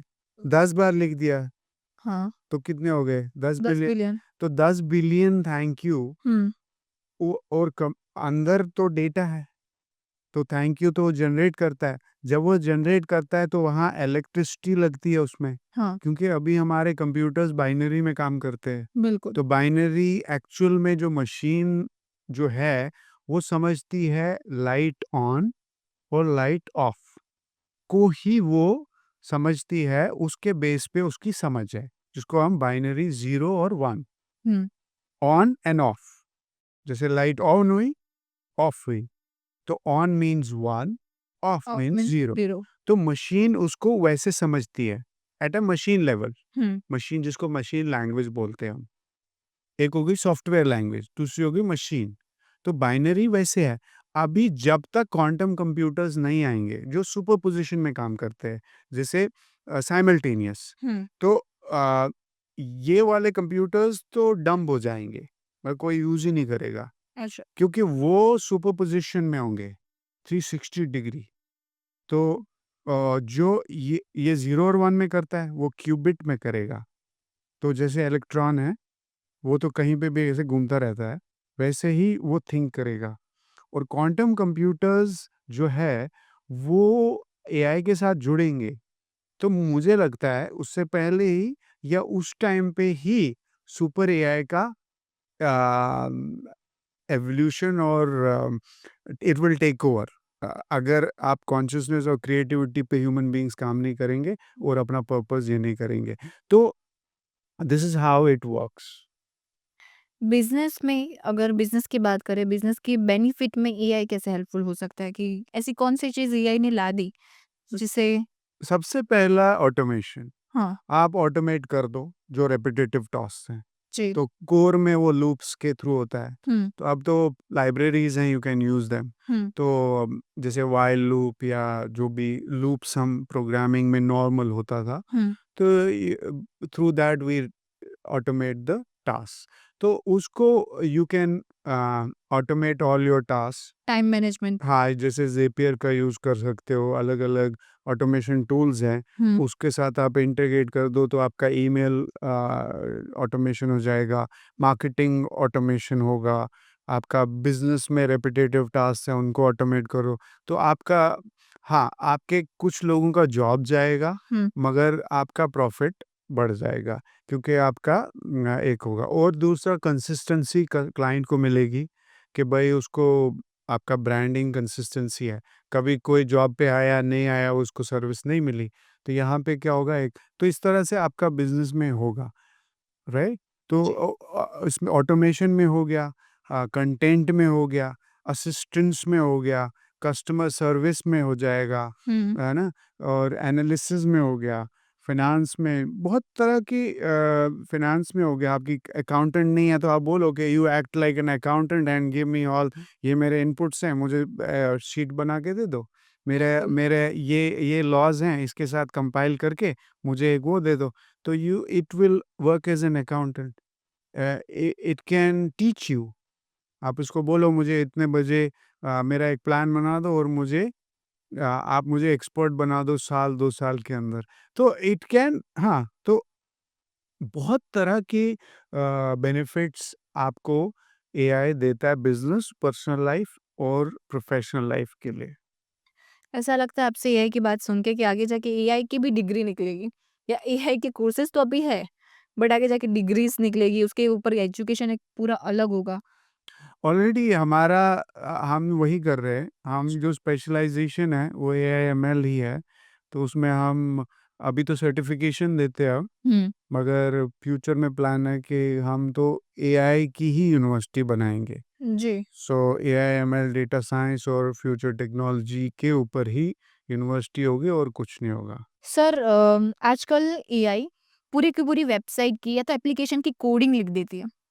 तो आगे फ्यूचर थोड़ा कोडिंग का सेफ नहीं है, ऐसा नहीं लगता? What is the future of coding? Actually coding और प्रोग्रामिंग दोनों में डिफ़रेंस है।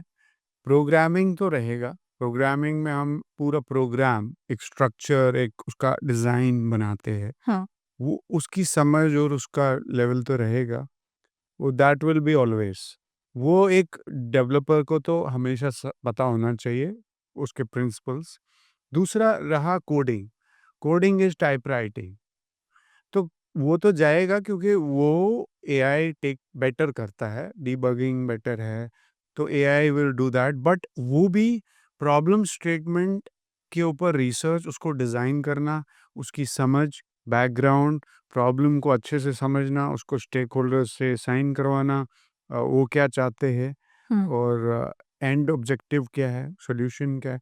तो आई थिंक उस पे अब डेवलपर्स का ध्यान जाना चाहिए और फिज़िक्स को सीखना चाहिए और मैथ की अंडरस्टैंडिंग जो अप्लाइड मैथ है, उसकी अंडरस्टैंडिंग ज़्यादा चाहिए रादर देन कोडिंग। कोडिंग तो एआई 100 एक्स बेटर कर रहा है। ओके, मतलब डेवलपर की जॉब खतरे में तो है, अगर नया ना सीखो तो। उसको consciousness, awareness, hmm. Math, physics, functional दुनिया की जो फिज़िक्स की जो नॉलेज है, जी। How physically things behave, hmm. Physical world की सिस्टम्स थिंकिंग, अलग-अलग चीज़ें कैसे बिहेव करती है रियल वर्ल्ड में, हुँ। डीपली प्रॉब्लम्स को कैसे सॉल्व करना है। आई थिंक उनका शिफ्ट उधर को जाना चाहिए rather than just typing on the key बिल्कुल, क्योंकि टाइप तो एआई कर रहा है, कर रहा है। तो इमोशन के साथ जो हमारा ह्यूमन का एम्पैथी, इंसान की बैकग्राउंड को समझना, उसके इमोशंस को जो इंसान ही कर आई सकता थिंक हाँ, जो इंसान ही कर सकता है, जब तक एआई नहीं करता, तब तक कर सकते हैं और तब तक जॉब मतलब एआई कर सकता है आगे जाके। आगे जाके वो भी एआई करेगा और बेटर वे में करेगा और झूठ भी नहीं बोलेगा कि इंसान फेक एम्पैथी करता है, हुँ। बट एआई फेक नहीं करेगा, वो जेन्युइन एम्पैथी करेगा, वो जेन्युइनली केयर करेगा। तो people will trust in future AI then human beings. अगर हमारे वैल्यू स्ट्रांग नहीं होंगे और हम जेन्युइन एम्पैथी, जेन्युइनली हम दूसरे की प्रॉब्लम को नहीं समझते, हुँ। हाँ, तो वो दैट इज़ व्हाई बहुत सारे लोग जो 9 बिलियन, जब 9 बिलियन पे पॉपुलेशन पहुंचेगी, वो 2 बिलियन 1 बिलियन पे आ जाएगी क्योंकि हम रियल नहीं होंगे और जो रियल होंगे वही सरवाइव करेंगे। ओके। तो इसका मतलब ये है कि आगे जाके एआई भी इमोशंस को समझने लगेगा, ह्यूमन इमोशंस के तरीके से काम करने लगेगा। इज़ दैट जैसे आप अभी भी जीपीटी को देखो, आप उसको बैकग्राउंड दे दो, वो आपको उस तरह का ईमेल लिख के भेज देगा। हाँ, वो तो ठीक है। हाँ, तो कहीं न कहीं वो आपके इमोशंस को समझता है। हुँ। क्योंकि आप उसको समझा दो कि मेरा इमोशन ये है, मेरा बैकग्राउंड ये है, कॉन्टेक्स्ट ये है, बैकग्राउंड जो है। इस तरह से है, थीम ऐसा है, टोन इस तरह से दे दो, आप इस तरह से इस इंसान की तरह एक्ट। वो तो ब्रीफली अगर प्रॉम्प्ट डालो तो, पर वो एग्ज़िट ह्यूमन की तरह तो नहीं दे सकता। क्योंकि अभी वीक एआई है, जो जनरल एआई की तरफ जा रहा है, और जनरल एआई के बाद जब सुपर एआई होगा, वो खुद ही लर्न करेगा बिकॉज़ दे आर। अब मैं इसमें एक एग्ज़ाम्पल देता हूँ। जी। हमारे यूनिवर्स में 10 रेज़ पावर 76 एटम्स हैं, एप्रॉक्सिमेट। तो कहा जाता है जब एआई आजकल एआई जो है इसने इसको बहुत अब्यूज़ेज़ मिले, बहुत गालियाँ पड़ी हैं एआई को, पता है? बिल्कुल। बहुत लोगों ने इसको बोला कि इट्स अ वर्स्ट टेक्नोलॉजी। बहुत लोगों ने उसको गालियाँ, अब्यूज़ सब दिया है। 1956 के बाद यूएस और वेस्टर्न वर्ल्ड में विंटर को अच्छा नहीं मानते। तो एआई विंटर एक टर्म थी, जिसमें कहा गया कि एआई विंटर में क्या होता है, सब उसको बोलेंगे ये अच्छा नहीं है, रियलिस्टिक नहीं है। और एआई समर होता है जब इन्वेस्टमेंट आती थी एआई को, और उसको अच्छा-अच्छा बोलते थे। और एक टाइम था कि एकेडमिया में जब कोई बोलेगा कि आप एआई में काम कर रहे हो, तो वो उसके साथ काम ही नहीं करते थे। इतना वो हेट करते थे एआई को। उसके बाद मीडिया ने जितना अब्यूज़ किया है एआई को, और आज भी आप देखोगे मीडिया नेगेटिविटी फैलाता है एआई के बारे में।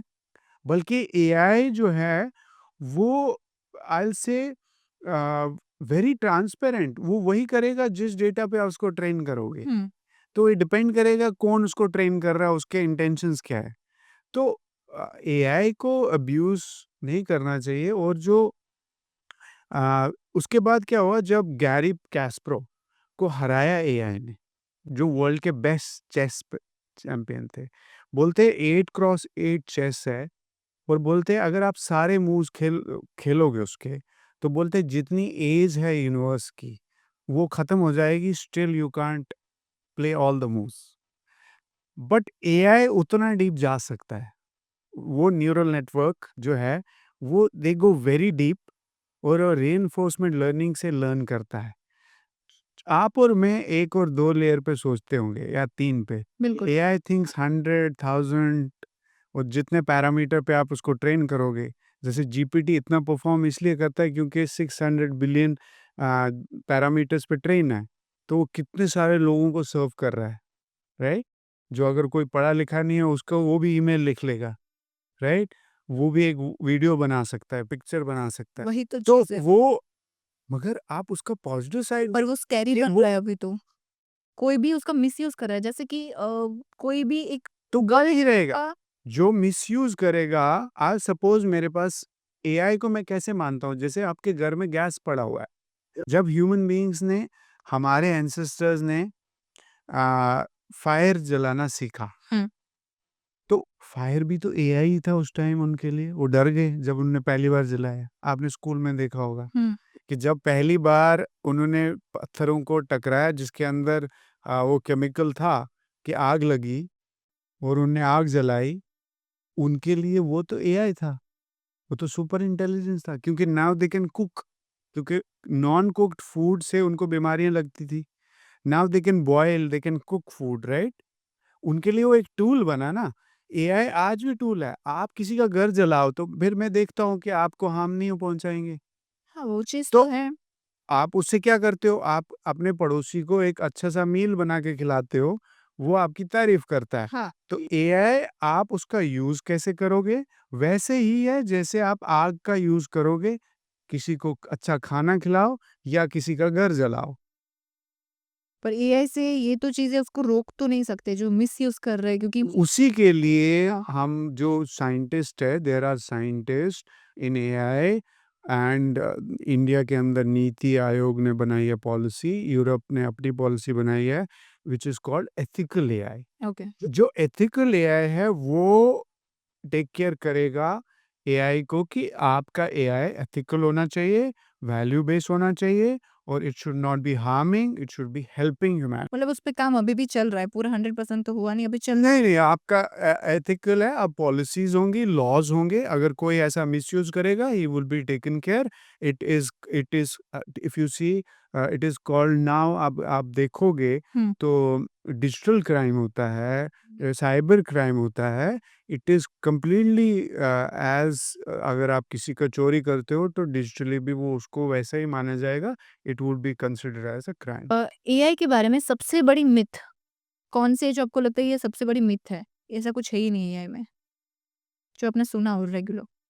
एआई में सबसे बड़ी चीज़ है कि जिन लोगों को पता ही नहीं है एआई क्या है, वो मीडिया चैनल्स और जो फेक न्यूज़ फैलाते हैं, चाहे वो वेस्टर्न मीडिया हो या इंडिया का जो कोई कुछ मीडिया हो और जो कुछ लोग हों, they don't know about AI. हुँ।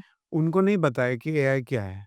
तो वो उनको लगता है कि एआई विल टेक ओवर।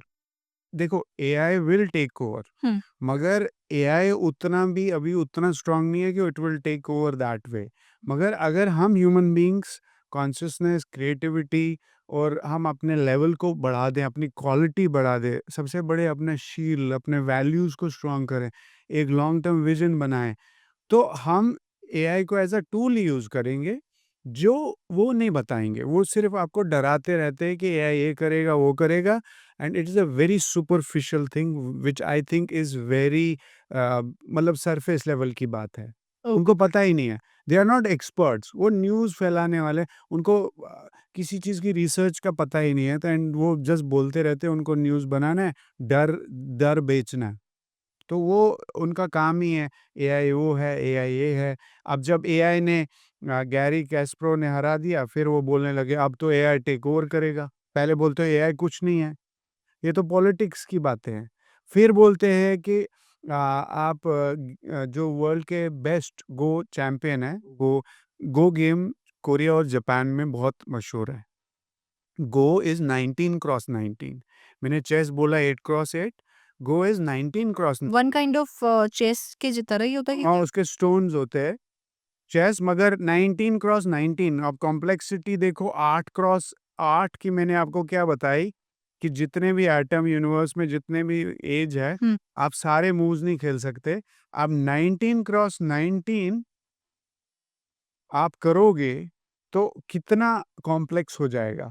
तो जो लीसा डॉल है, हुँ। लीसा डॉल वर्ल्ड का सबसे बेस्ट प्लेयर है, चैंपियन इन गो गेम, जो वर्ल्ड का 17 टाइम्स चैंपियन, उसको हराया डीप माइंड ने।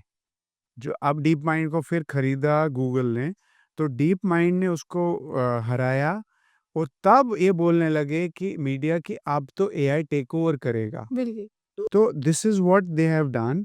तो एआई हमसे इंटेलिजेंट तो है, अभी वीक है एआई में, हमें वो एक्सेप्ट करना है और हमें ये देखना है कि हमारी यूएसपी क्या है, हमारी स्ट्रेंथ क्या है, जी। So that consciousness, creativity, helping humanity and creating breakthrough solutions जो आज तक हम सॉल्व नहीं कर पाए। एनवायरनमेंट हो गया, एजुकेशन हो गया, हेल्थ केयर हो गया, अदर स्पेस एक्सप्लोरेशन हो गया, है ना? इस तरह की प्रॉब्लम्स, बड़े प्रॉब्लम्स पे हमें सोचना है। गवर्नेंस, रियल टाइम गवर्नेंस, लोगों को सर्व करना, इस तरह के हम एआई का यूज़ करके we can solve this complex problem. Sir आपका नाम मिस्टर नोबल आर्या है, तो उसका मतलब क्या है? नोबल आर्या का मतलब क्या है? Noble Arya means a person हाँ। who is walking on a noble path, a okay. pure hearted person. Okay, तो उसका मतलब ये है। ये आर्य एक्चुअली जो वर्ड है, it is considered, if you see, irrespective of religion, hmm. ये वो पर्सन जो प्योर है, प्योर हार्टेड है, और जो भी वो काम करता है वो प्योर है, वो दूसरों के लिए है, दूसरों के हित के लिए, किसी को हार्म नहीं पहुंचाता, किसी को मतलब अच्छा ही सोचता है और करता है। ओके, तो ये नोबल वर्ड है वो कौन-सी लैंग्वेज का वर्ड है? नोबल, देखो, Arya is the word which has a history, हाँ। So it has come from Arya which is again noble, दोनों सेम है। अब वो इंग्लिश में है, वो मतलब वो हिंदी का उसका है, and that is from A English, तो दोनों का मतलब सेम है। तो जैसे आप नाम देखोगे पैट्रिक, हुँ, तो पैट्रिक इज़ ऑल्सो उसका मीनिंग देखोगे तो वो भी नोबल ही है। आप किसी को बोल देंगे पैट्रिक, हुँ, तो वो कोई देखेगा और सुनेगा तो वो बोलेगा कि अंग्रेज़ है।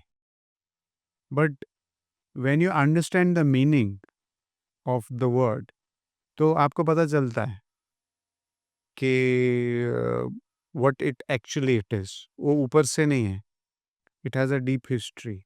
नोबल जो है it is a if you see the meaning of Arya हुँ, that is same. Noble and Arya. Meaning is same. So means a person who is kind hearted, who wants to do good for the people और उसके intention अच्छे हैं, तो ये उसका meaning है, that's it. And it comes from Buddhism.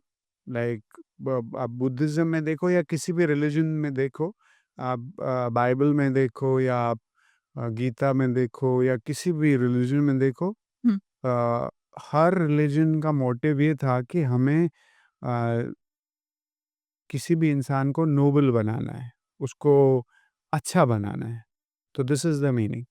Okay, genuine नाम है, थैंक यू। और इसका और भी बैकग्राउंड है कि पास्ट में हुँ, नोबल नाम दिया जाता था, जो एक अच्छे लेवल का मतलब दे would B landlords, they would B at a good position, वो एक फिलॉसफर होते थे, थिंकर होते थे, हुँ, जो राजा के साथ मिल के काम करते थे।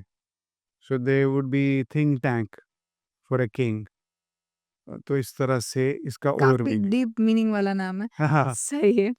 जी, अभी नेक्स्ट क्वेश्चन मेरा ये था सर कि आपने 200 plus certification plus PhD plus आप एक बिज़नेस एंटरप्रेन्योर भी हो। तो इतना सारा काम में टाइम मैनेजमेंट कैसे करते हो? How you will manage everything? Simplicity. So मैं जो इधर-उधर की चीज़ें होती हैं, उस पे ध्यान नहीं देता। मेरा स्केड्यूल है और उससे कंपाउंडिंग होती है।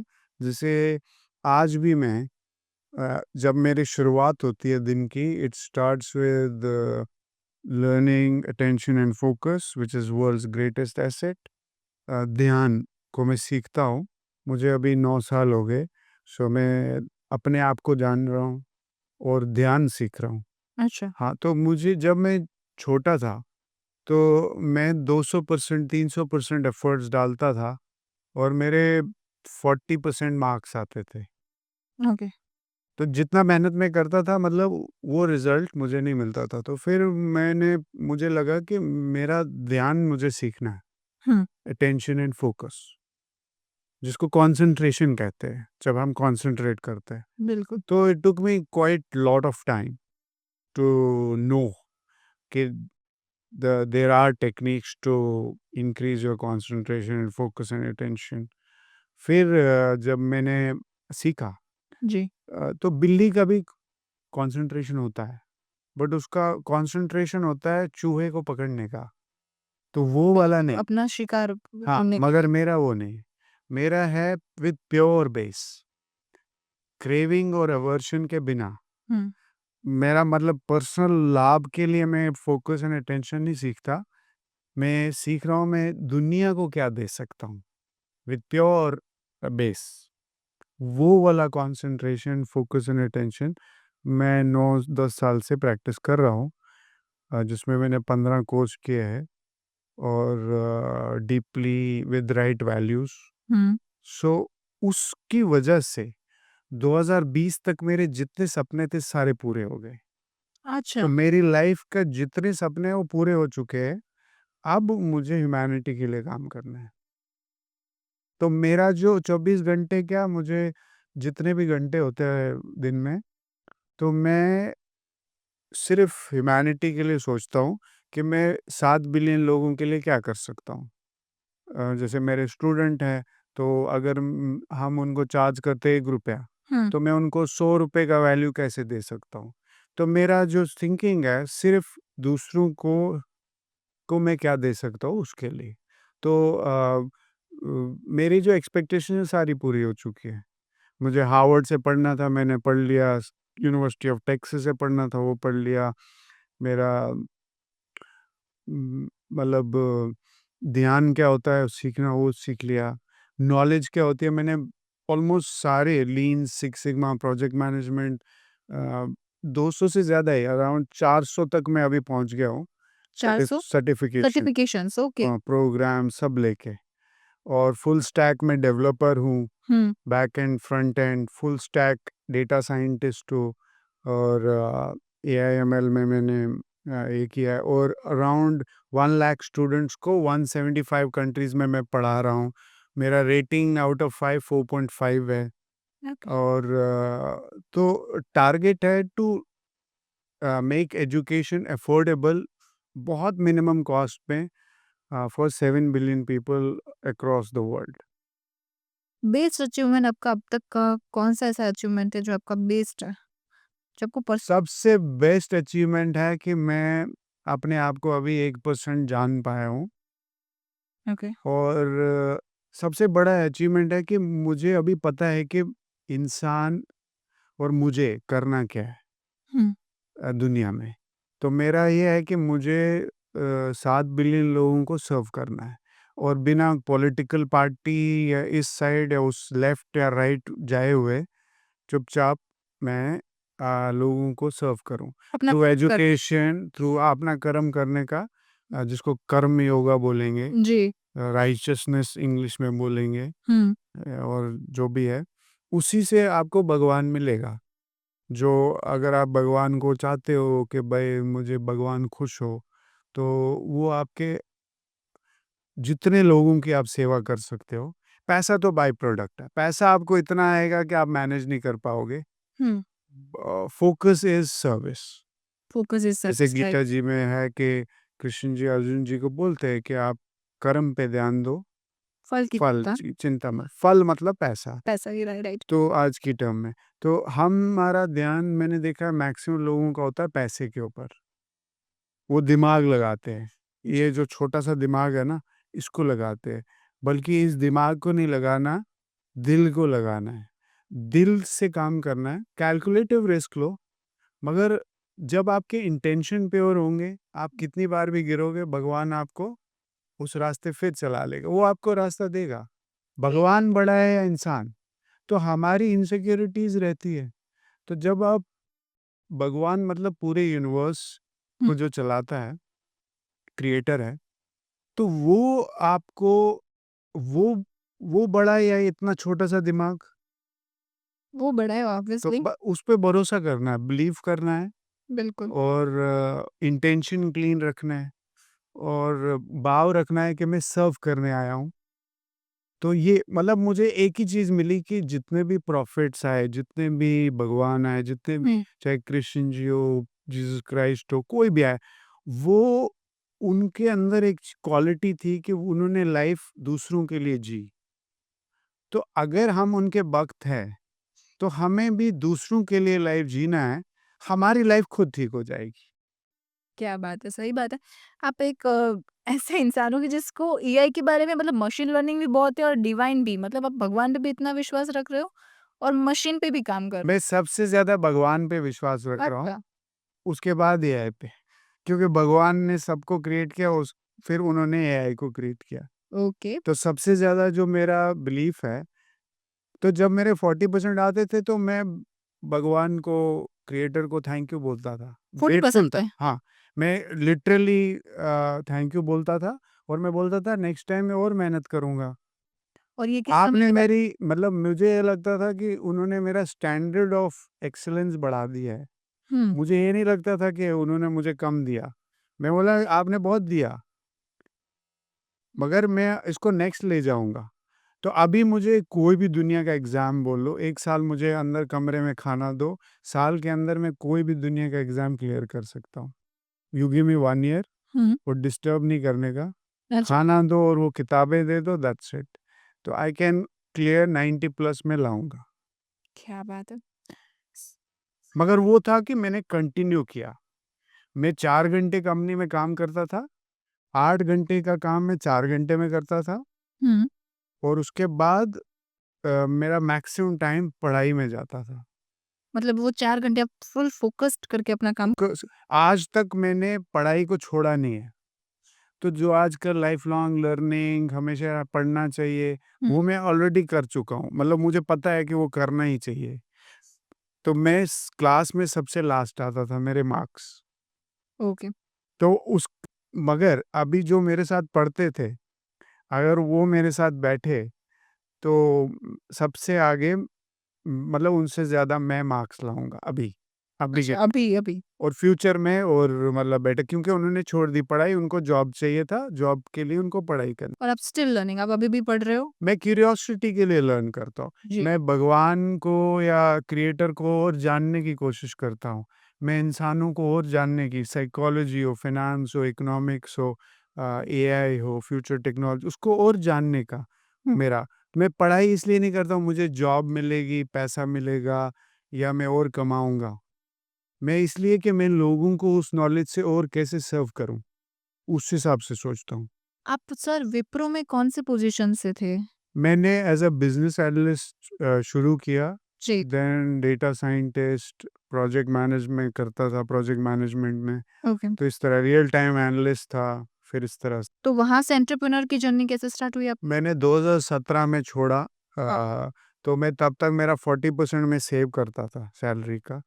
तो मेरा बचपन में ही था कि मुझे एंटरप्रेन्योर बनना है। हुँ। वो इसलिए था कि मुझे कॉलेज में, मुझे एक्चुअली फिज़िक्स का साइंटिस्ट बनना था।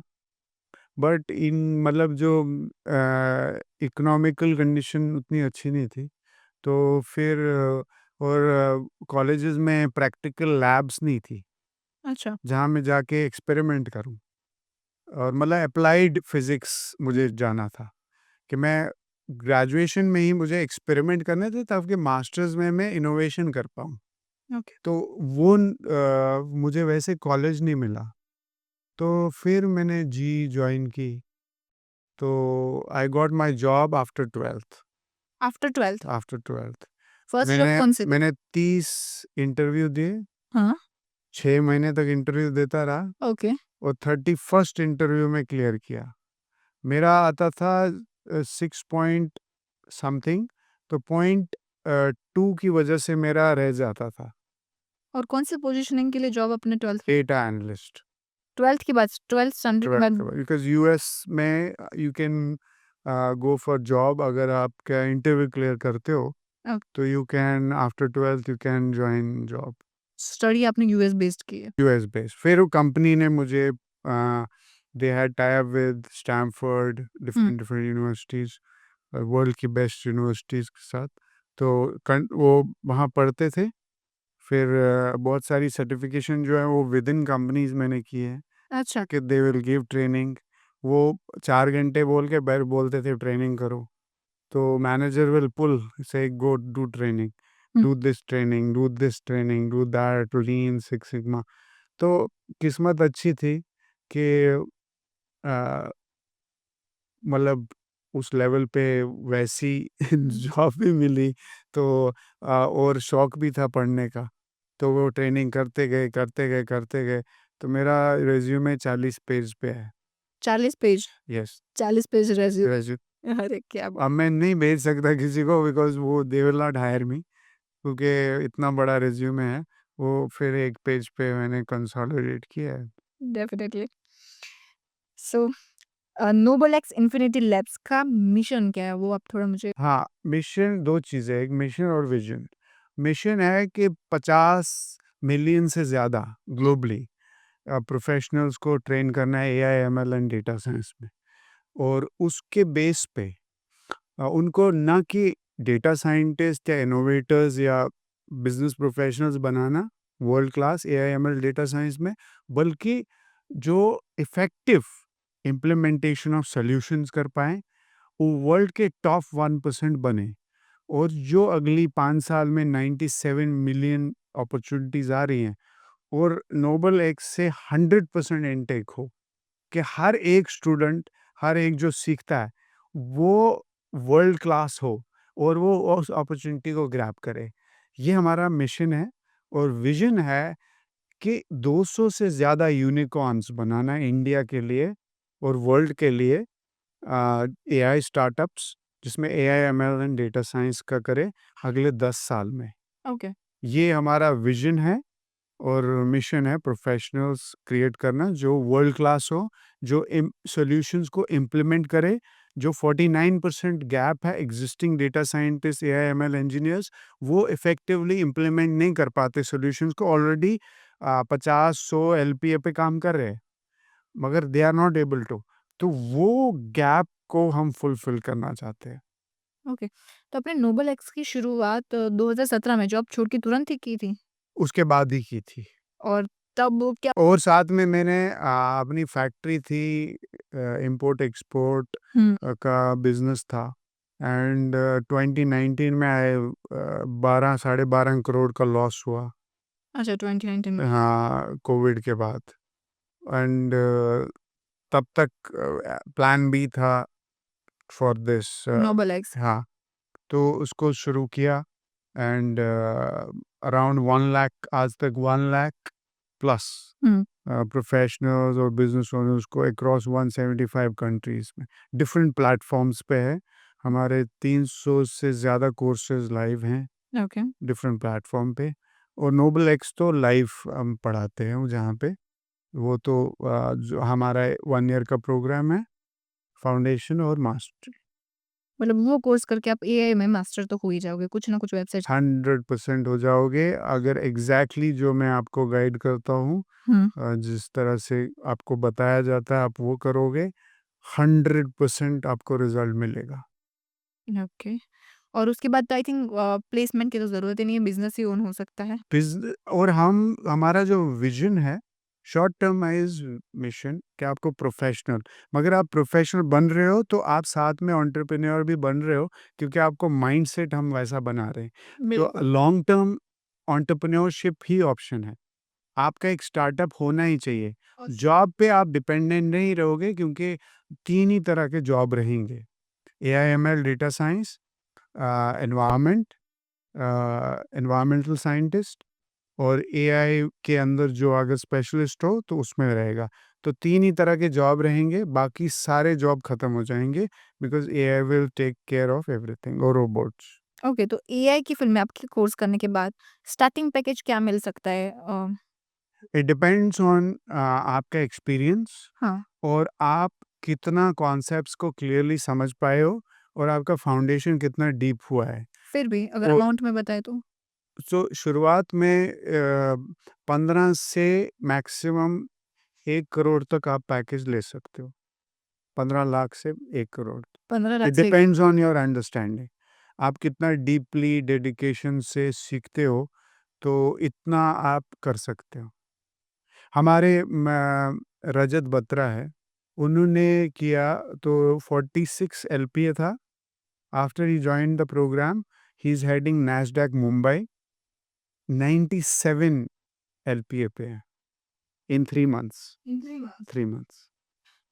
मतलब ये कोर्स ऐसा हो सकता है कि आप ऑलरेडी एक पोज़ीशन पे हो तो उसके अपर पोज़ीशन के लिए in a city it is like Krishna ji जैसे क्लैरिटी दे रहे हैं अर्जुन जी को, जी, कि आपको क्यों कर रहे हो? आपके आस-पास तो अर्जुन जी के पास तो फ़ोकस एंड अटेंशन था ही। बिल्कुल। क्योंकि बाकियों को पूछा तो उन्होंने बोला कि ये दिख रहा है, माउंटेन दिख रहा है, ट्री दिख रहा है। तो उनको बोला तो उन्होंने बोला आई दिख रही है, आई दिख रही है, आई दिख रही है, आई दिख रही है, आई दिख रही है। तो उनका वो फ़ोकस उतना क्लियर था, जी, मगर क्लैरिटी ऑफ विज़न नहीं था। तो हमारी पहली क्लास में ही गोल राइटिंग होती है, गोल्स को क्लियर किया जाता है, विज़न को क्लियर किया जाता है, और बोला जाता है कि values are greater than your vision. आपको डीपली वैल्यूज़ पे काम करना है। कुछ भी चाहोगे यूनिवर्स देगा। आपके इंटेंशंस क्लियर होने चाहिए। बात एग्ज़ैक्ट क्लियर है। और डिटर्मिनेशन आपका, आपका कितना डेडिकेशन है। हुँ, आपको ये मानना है कि आप डेटा साइंटिस्ट नहीं हो, आप एक सर्व करने वाले इंसान हो, जो दुनिया को कुछ देना चाहता है। रिसर्चर नहीं हो, आप दुनिया को कुछ देना चाहते हो, और भले आपको उसको as a puja, as a prayer, as a service to God, creator मानना है अपने काम को। जब वैसे आप करोगे, तो आपको कितनी सैलरी मिल पाएगी, मुझे आई थिंक कोई खराब ही इंसान होगा जो आपको कम पैकेज दे। बात सही है, जब आप वैल्यू और क्वालिटी पे काम करते हो तो डेफ़िनेटली वर्ल्ड ओपन है आपके लिए तो। और because people feel, HR will feel, आपके जो इंटरव्यूज़ हों, वो फ़ील करेंगे आप जेन्युइन हो, ऑथेंटिक हो, डेडिकेटेड हो, फिर आप उनके लिए इस एसेट, समझ हाँ, एसेट बन जाओगे। राइट। फिर कोई भी कंपनी आपको आपको आपको पीछे लोग बोलेंगे, आपको आएँगे कि आप हमारे साथ काम करो। बिल्कुल। एंड देयर आर पीपल, आप माइक्रोसॉफ्ट में देखो, गूगल में देखो, जितनी भी बेस्ट एनवीडिया में देखो, तो वो dedication, attitude matters a lot. Skill तो आपको कोई भी सिखा देगा। आपको आपका आप एज़ अ ह्यूमन बीइंग, आपका विज़न कितना बड़ा सोचते हो, आपके वैल्यूज़, आपके अंदर patience, persistency, consistency, perseverance, dedication, और आपको मानना है कि आप जो भी कार्य करते हो, वो भगवान के लिए कर रहे हो। बिल्कुल। तो इंसान तो क्या चीज़ है फिर, वो तो एक्सेप्ट कर ही लेंगे आपको। सर, आपने हर चीज़ में फ़ोकस्ड और वैल्यू को बहुत ज़्यादा हाइलाइट किया है। तो कोई इंसान अपना फ़ोकस्ड एक चीज़ पे कैसे रख सकता है? उसको कैसे वो मैंडेटरी वही चीज़ को फ़ोकस्ड करेगा? जैसे जब ध्यान मैंने सीखा, तो मैं अपना पर्सनल विज़डम शेयर करूँगा, जो मेरा खुद का एक्सपीरियंस है। तो जब मैंने ध्यान दिया तो मुझे स्कूल में बोला जाता था, आप कैंडल के ऊपर बहुत देर तक देखो, तो कंसंट्रेशन आएगा। हुँ। क्योंकि मैं 200% मेहनत करता था और 40% रिज़ल्ट आता था। तो इट्स लाइक, है ना, यू गेट, बट मेरा एक नेचर है कि मैं पॉज़िटिव रहता हूँ। भले क्या है, तो क्यूरियस रहता हूँ, ये क्यों है? अच्छा। तो अपने आप को क्वेश्चन करता हूँ कि मुझे और क्या करना चाहिए, तो मेरी कमी क्या है? और देन आई स्टार्ट इम्प्रूविंग। वो इम्प्रूवमेंट बहुत स्लो रहता है, बट आई स्टार्ट आप मुझे आज कुछ बोलोगे ना, हुँ। साल के बाद देखोगे, तो मैं उसमें 1000 गुना इम्प्रूव कर चुका हूँगा। वो एक मेरा चीज़ मेरे अंदर है। बट इसी तरह जब मैंने ये देखी कि मेरा कंसंट्रेशन एक कमी है, तो टीचर बोलता था उस पे ध्यान दो। तो फिर मैंने देखा कि कोई सिखा ही नहीं रहा, कोई यूनिवर्सिटी नहीं है, कोई कॉलेज नहीं है ध्यान सिखाने के लिए, क्योंकि मेरा प्रॉब्लम था। तो फिर जब मैंने ध्यान सीखा, जैसे विपश्यना में, जब तो मेरा पहला कोर्स था जयपुर में। तो गर्मी है मई के अंदर, उबलता हुआ जयपुर, और पंखा दे रहा है 50 डिग्री हीट के फैन, हवा, जो आपके बॉडी के अंदर जा रहा है, और पानी मतलब 10-20 बॉटल में पी रहा हूँ। अच्छा। तो भी मेरा उन्हें नींद 2 बजे तक नहीं आ रही, और 4 बजे वो घंटी बजाने आ जाते, उठो फिर से। Okay. It's like extreme outside, but अंदर से मैं सोच रहा हूँ कि नहीं, I have found a path, जो मैं सालों से ढूंढ रहा था, ये होता क्या है ध्यान, ये कौन सी चिड़िया का नाम है। हुँ। तो I found that and I was happy inside. बाहर से मैं बहुत प्रॉब्लम्स हो रही थी। तो 2 वर्ल्ड है, फिज़िकल वर्ल्ड और स्पिरिचुअल वर्ल्ड, और जो जो हमारा क्यूरियोसिटी वर्ल्ड है। हुँ। तो मैंने सोचा कि नहीं, एंड मुझे रियलाइज़ हो गया कि मुझे रास्ता मिल गया, ध्यान क्या होता है समझ। But then it took me 3 years more. मैंने फिर कोर्स फिर से जॉइन किया, कुछ में कमियाँ थी मेरे अंदर, तो उनको कुछ शील में, जैसे कभी हम एग्ज़ैजुरेट करके बोलते हैं, बढ़-चढ़ा के कुछ, कभी हम कम बोलते हैं, हुँ। तो वो भी झूठ ही होता है। तो उन कुछ चीज़ों पे मैंने काम किया, तो फिर ध्यान सीख डेली प्रैक्टिस, तो 5 मिनट नहीं बैठ पाता था। तो फिर शुरुआत की, प्रैक्टिस किया, तो रिज़ल्ट्स मिलने लगे। तो जैसे टीचर है, वो सिखाते हैं कि आप अगर ध्यान के रास्ते चल रहे हो, तो आपको रिज़ल्ट मिलने शुरू हो जाने चाहिए, लाइफ़ के अंदर। बिल्कुल। तो मुझे रिज़ल्ट मिलने शुरू हो गए। तो मैं जब रिज़ल्ट मिलने शुरू हुए, तो मैंने अ, ध्यान में मैं इम्प्रूव करने लगा। तो हमारा ध्यान यहाँ पे नॉस्ट्रिल्स के ऊपर, आँखें बंद करके, कि कहाँ पे हवा जब अंदर जाती है, तो कहाँ लगती है, और जब बाहर आती है, तो कहाँ पे लगती है, इतने पे ही ध्यान करना है। तो प्रैक्टिकली आपको पता चलता है कि वननेस क्या है, सिंगल पॉइंटेड फोकस क्या होता है, मतलब प्रैक्टिकली आप एक्सपीरियंस करते हो। तो 3 दिन वो सिर्फ ध्यान कराते हैं यहाँ पे। उसके बाद फिर उसी के थ्रू आप डीप जाते हो टू नो योरसेल्फ। जितने भी सेंट आए, जितने भी प्रॉफिट आए, जितने भी लोग आए, उन्होंने एक्चुअली चाहे वो जानते थे या नहीं जानते थे, तो उन्होंने अपने आप को जान के ही दुनिया को ट्रांसफ़ॉर्म किया। पहले अपने आप को किया, जिसको गांधी जी बोलते हैं, be the change you want to see. आप पहले वो चीज़ बनो, जो दुनिया में आप चेंज देखना चाहते हो, पहले खुद बनो। तो मैंने हार्वर्ड यूनिवर्सिटी का प्रोग्राम किया लीडरशिप पे, तो वहाँ पे भी यही चीज़ आई कि वो बोले कि वर्ल्ड के बेस्ट लीडर आप तब बनोगे, जब अपने आप को जानोगे और अपने आप को ट्रांसफ़ॉर्म करोगे। तब अपनी फैमिली को करोगे, तब अपनी सोसाइटी को करोगे, अपनी कंट्री को करोगे, वर्ल्ड को करोगे। तो इट बिगिन्स विद अस। तो ध्यान से शुरुआत हुई, तो क्या होता है?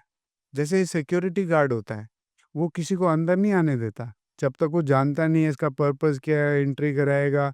तो इस तरह से हम ध्यान को जानते हैं। तो जब हम ध्यान को तभी वर्ल्ड का ग्रेटेस्ट एसेट बोला गया है, क्योंकि ध्यान देना जब आप सीख गए, तो आप किसी भी चीज़ के ऊपर ध्यान दोगे, तो फिर आप ये समझते हो कि जो मैं सुपरफिशियल ये अच्छा लग रहा है, ये अच्छा नहीं लग रहा, आज ये करता हूँ, कल वो करता हूँ, परसों वो करता हूँ। सो जब आप यहाँ पे ध्यान देते हो, तो आपका जब ध्यान की समझ होती है, तो उसमें टाइम लगता है। तो एक्चुअली जब आपको समझ आता है ध्यान क्या होता है, तो आपको ये लगता है कि आप एक दिन में 1-2 काम अच्छे से कर सकते हो, क्योंकि आपको अपनी लिमिटेशंस पता चलती है कि मेरी लिमिटेशंस क्या है। इंसान अगर आप 10 काम करोगे, तो आप अच्छे से नहीं करोगे, बट अगर आप 2 काम करोगे दिन में, तो आप अच्छे से करोगे और ठीक है, उसको जब कंप्लीट करोगे तो आपको सैटिस्फैक्शन फ़ील होगी कि मैंने ये काम शुरू किया, कंप्लीट किया। अगर 10 करोगे तो इनकम्प्लीट रहेंगे, तो आपकी समझ भी नहीं रहेगी उतनी और वो 10 कंप्लीट भी नहीं होंगे। तो इसीलिए प्रोडक्टिविटी आप 100x हो जाते हो जब आप 1 या 2 काम करते हो। इसी तरह करियर में एक में स्पेशलाइज़्ड होते हो, बाकी की आपकी नॉलेज होती है फाउंडेशनल, मगर एक में आप डीप जाते हो, इतने डीप जाते हो कि उतना डीप कोई जाता नहीं है और उसको सिंप्लीफाई कर देते हो। तो आप जैसा कोई नहीं होता और आप वर्ल्ड क्लास बन जाते हो। जैसे माइकल जॉर्डन हो गया, जितने भी वर्ल्ड के बेस्ट है, पिकासो हो गया, लियोनार्डो विंची हो गया, स्टीव जॉब्स हो गया, एनवीडिया के फाउंडर हो गए, इलॉन मस्क हो गया।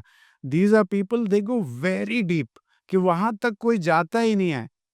उतनी डीप थिंकिंग में, उतनी प्रॉब्लम सॉल्विंग में, उतने अपने फील्ड के स्पेशलाइज्ड कोई नहीं बन पाता, उन जैसा बन ही नहीं पाता, तो उनका कॉम्पिटिशन ही खत्म। इलॉन मस्क का कॉम्पिटिटर है, स्टीव जॉब का था, हैं? लियोनार्डो विंची का था, पिकासो का था, हैं? माइकल फिलिप्स, जितने सारे देशों ने, इतने सारे देशों ने मेडल नहीं जीते ओलंपिक्स में, उस अकेले ने जीते, हाँ? उसका कोई कॉम्पिटिटर है?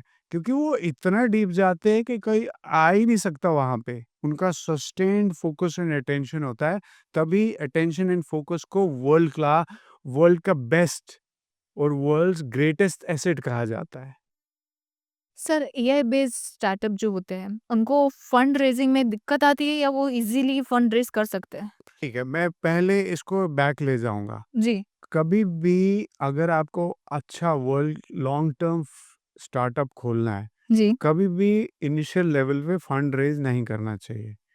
ये इन्वेस्टर्स को बुरा लगेगा, बट मैं ये बोलता हूँ कि आप बूटस्ट्रैप करो, बैंक से लोन भी मत लो।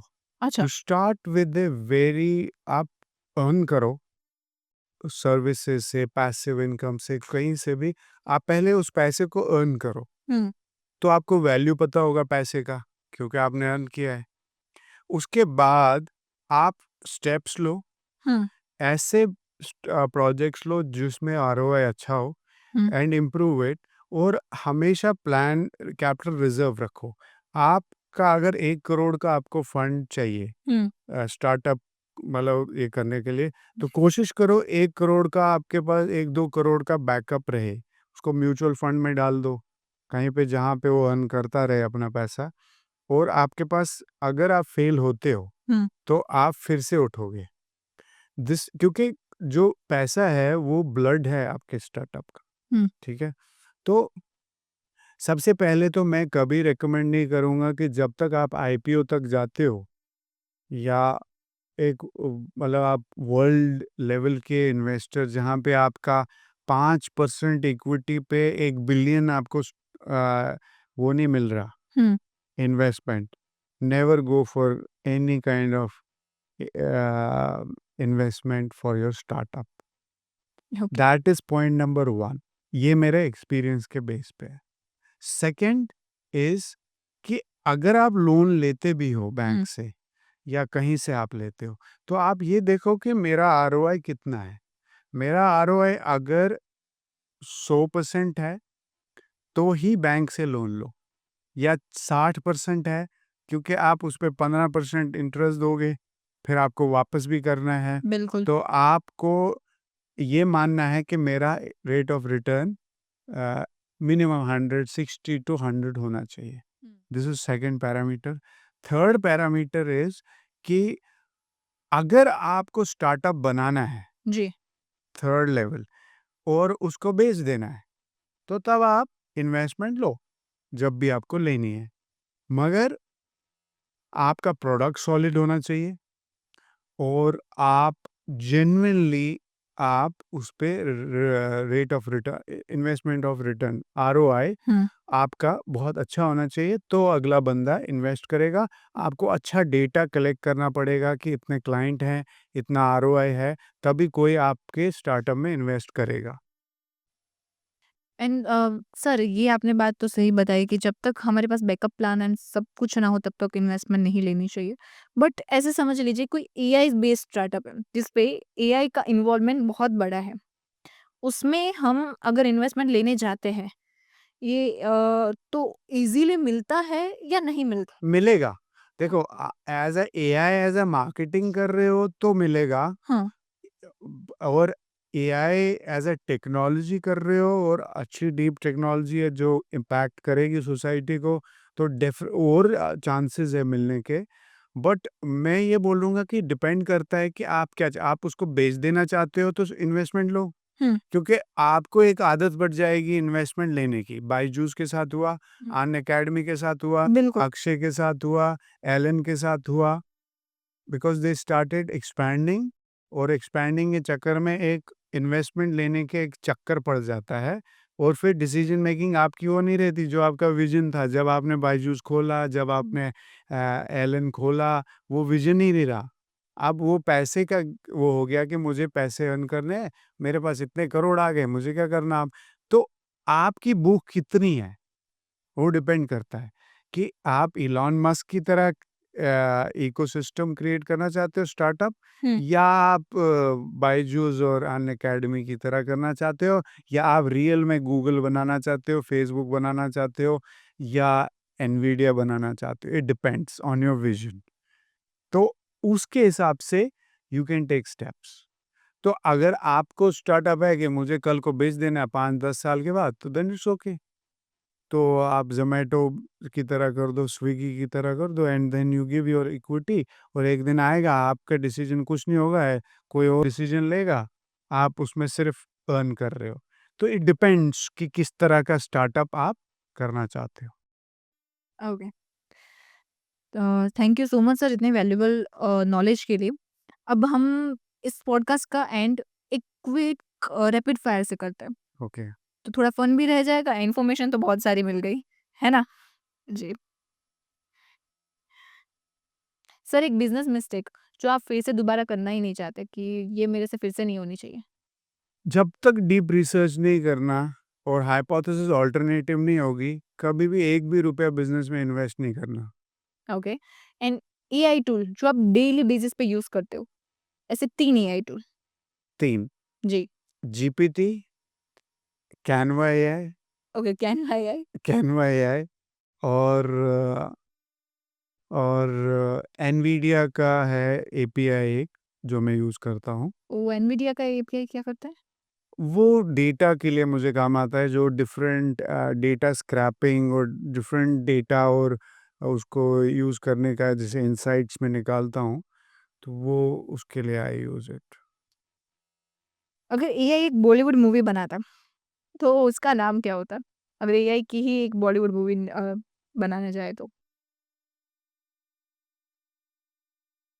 सर टाइम नहीं है, रैपिड फायर। ह्यूमन्स एआई बन गए या हाँ, इंसान एआई बन गया।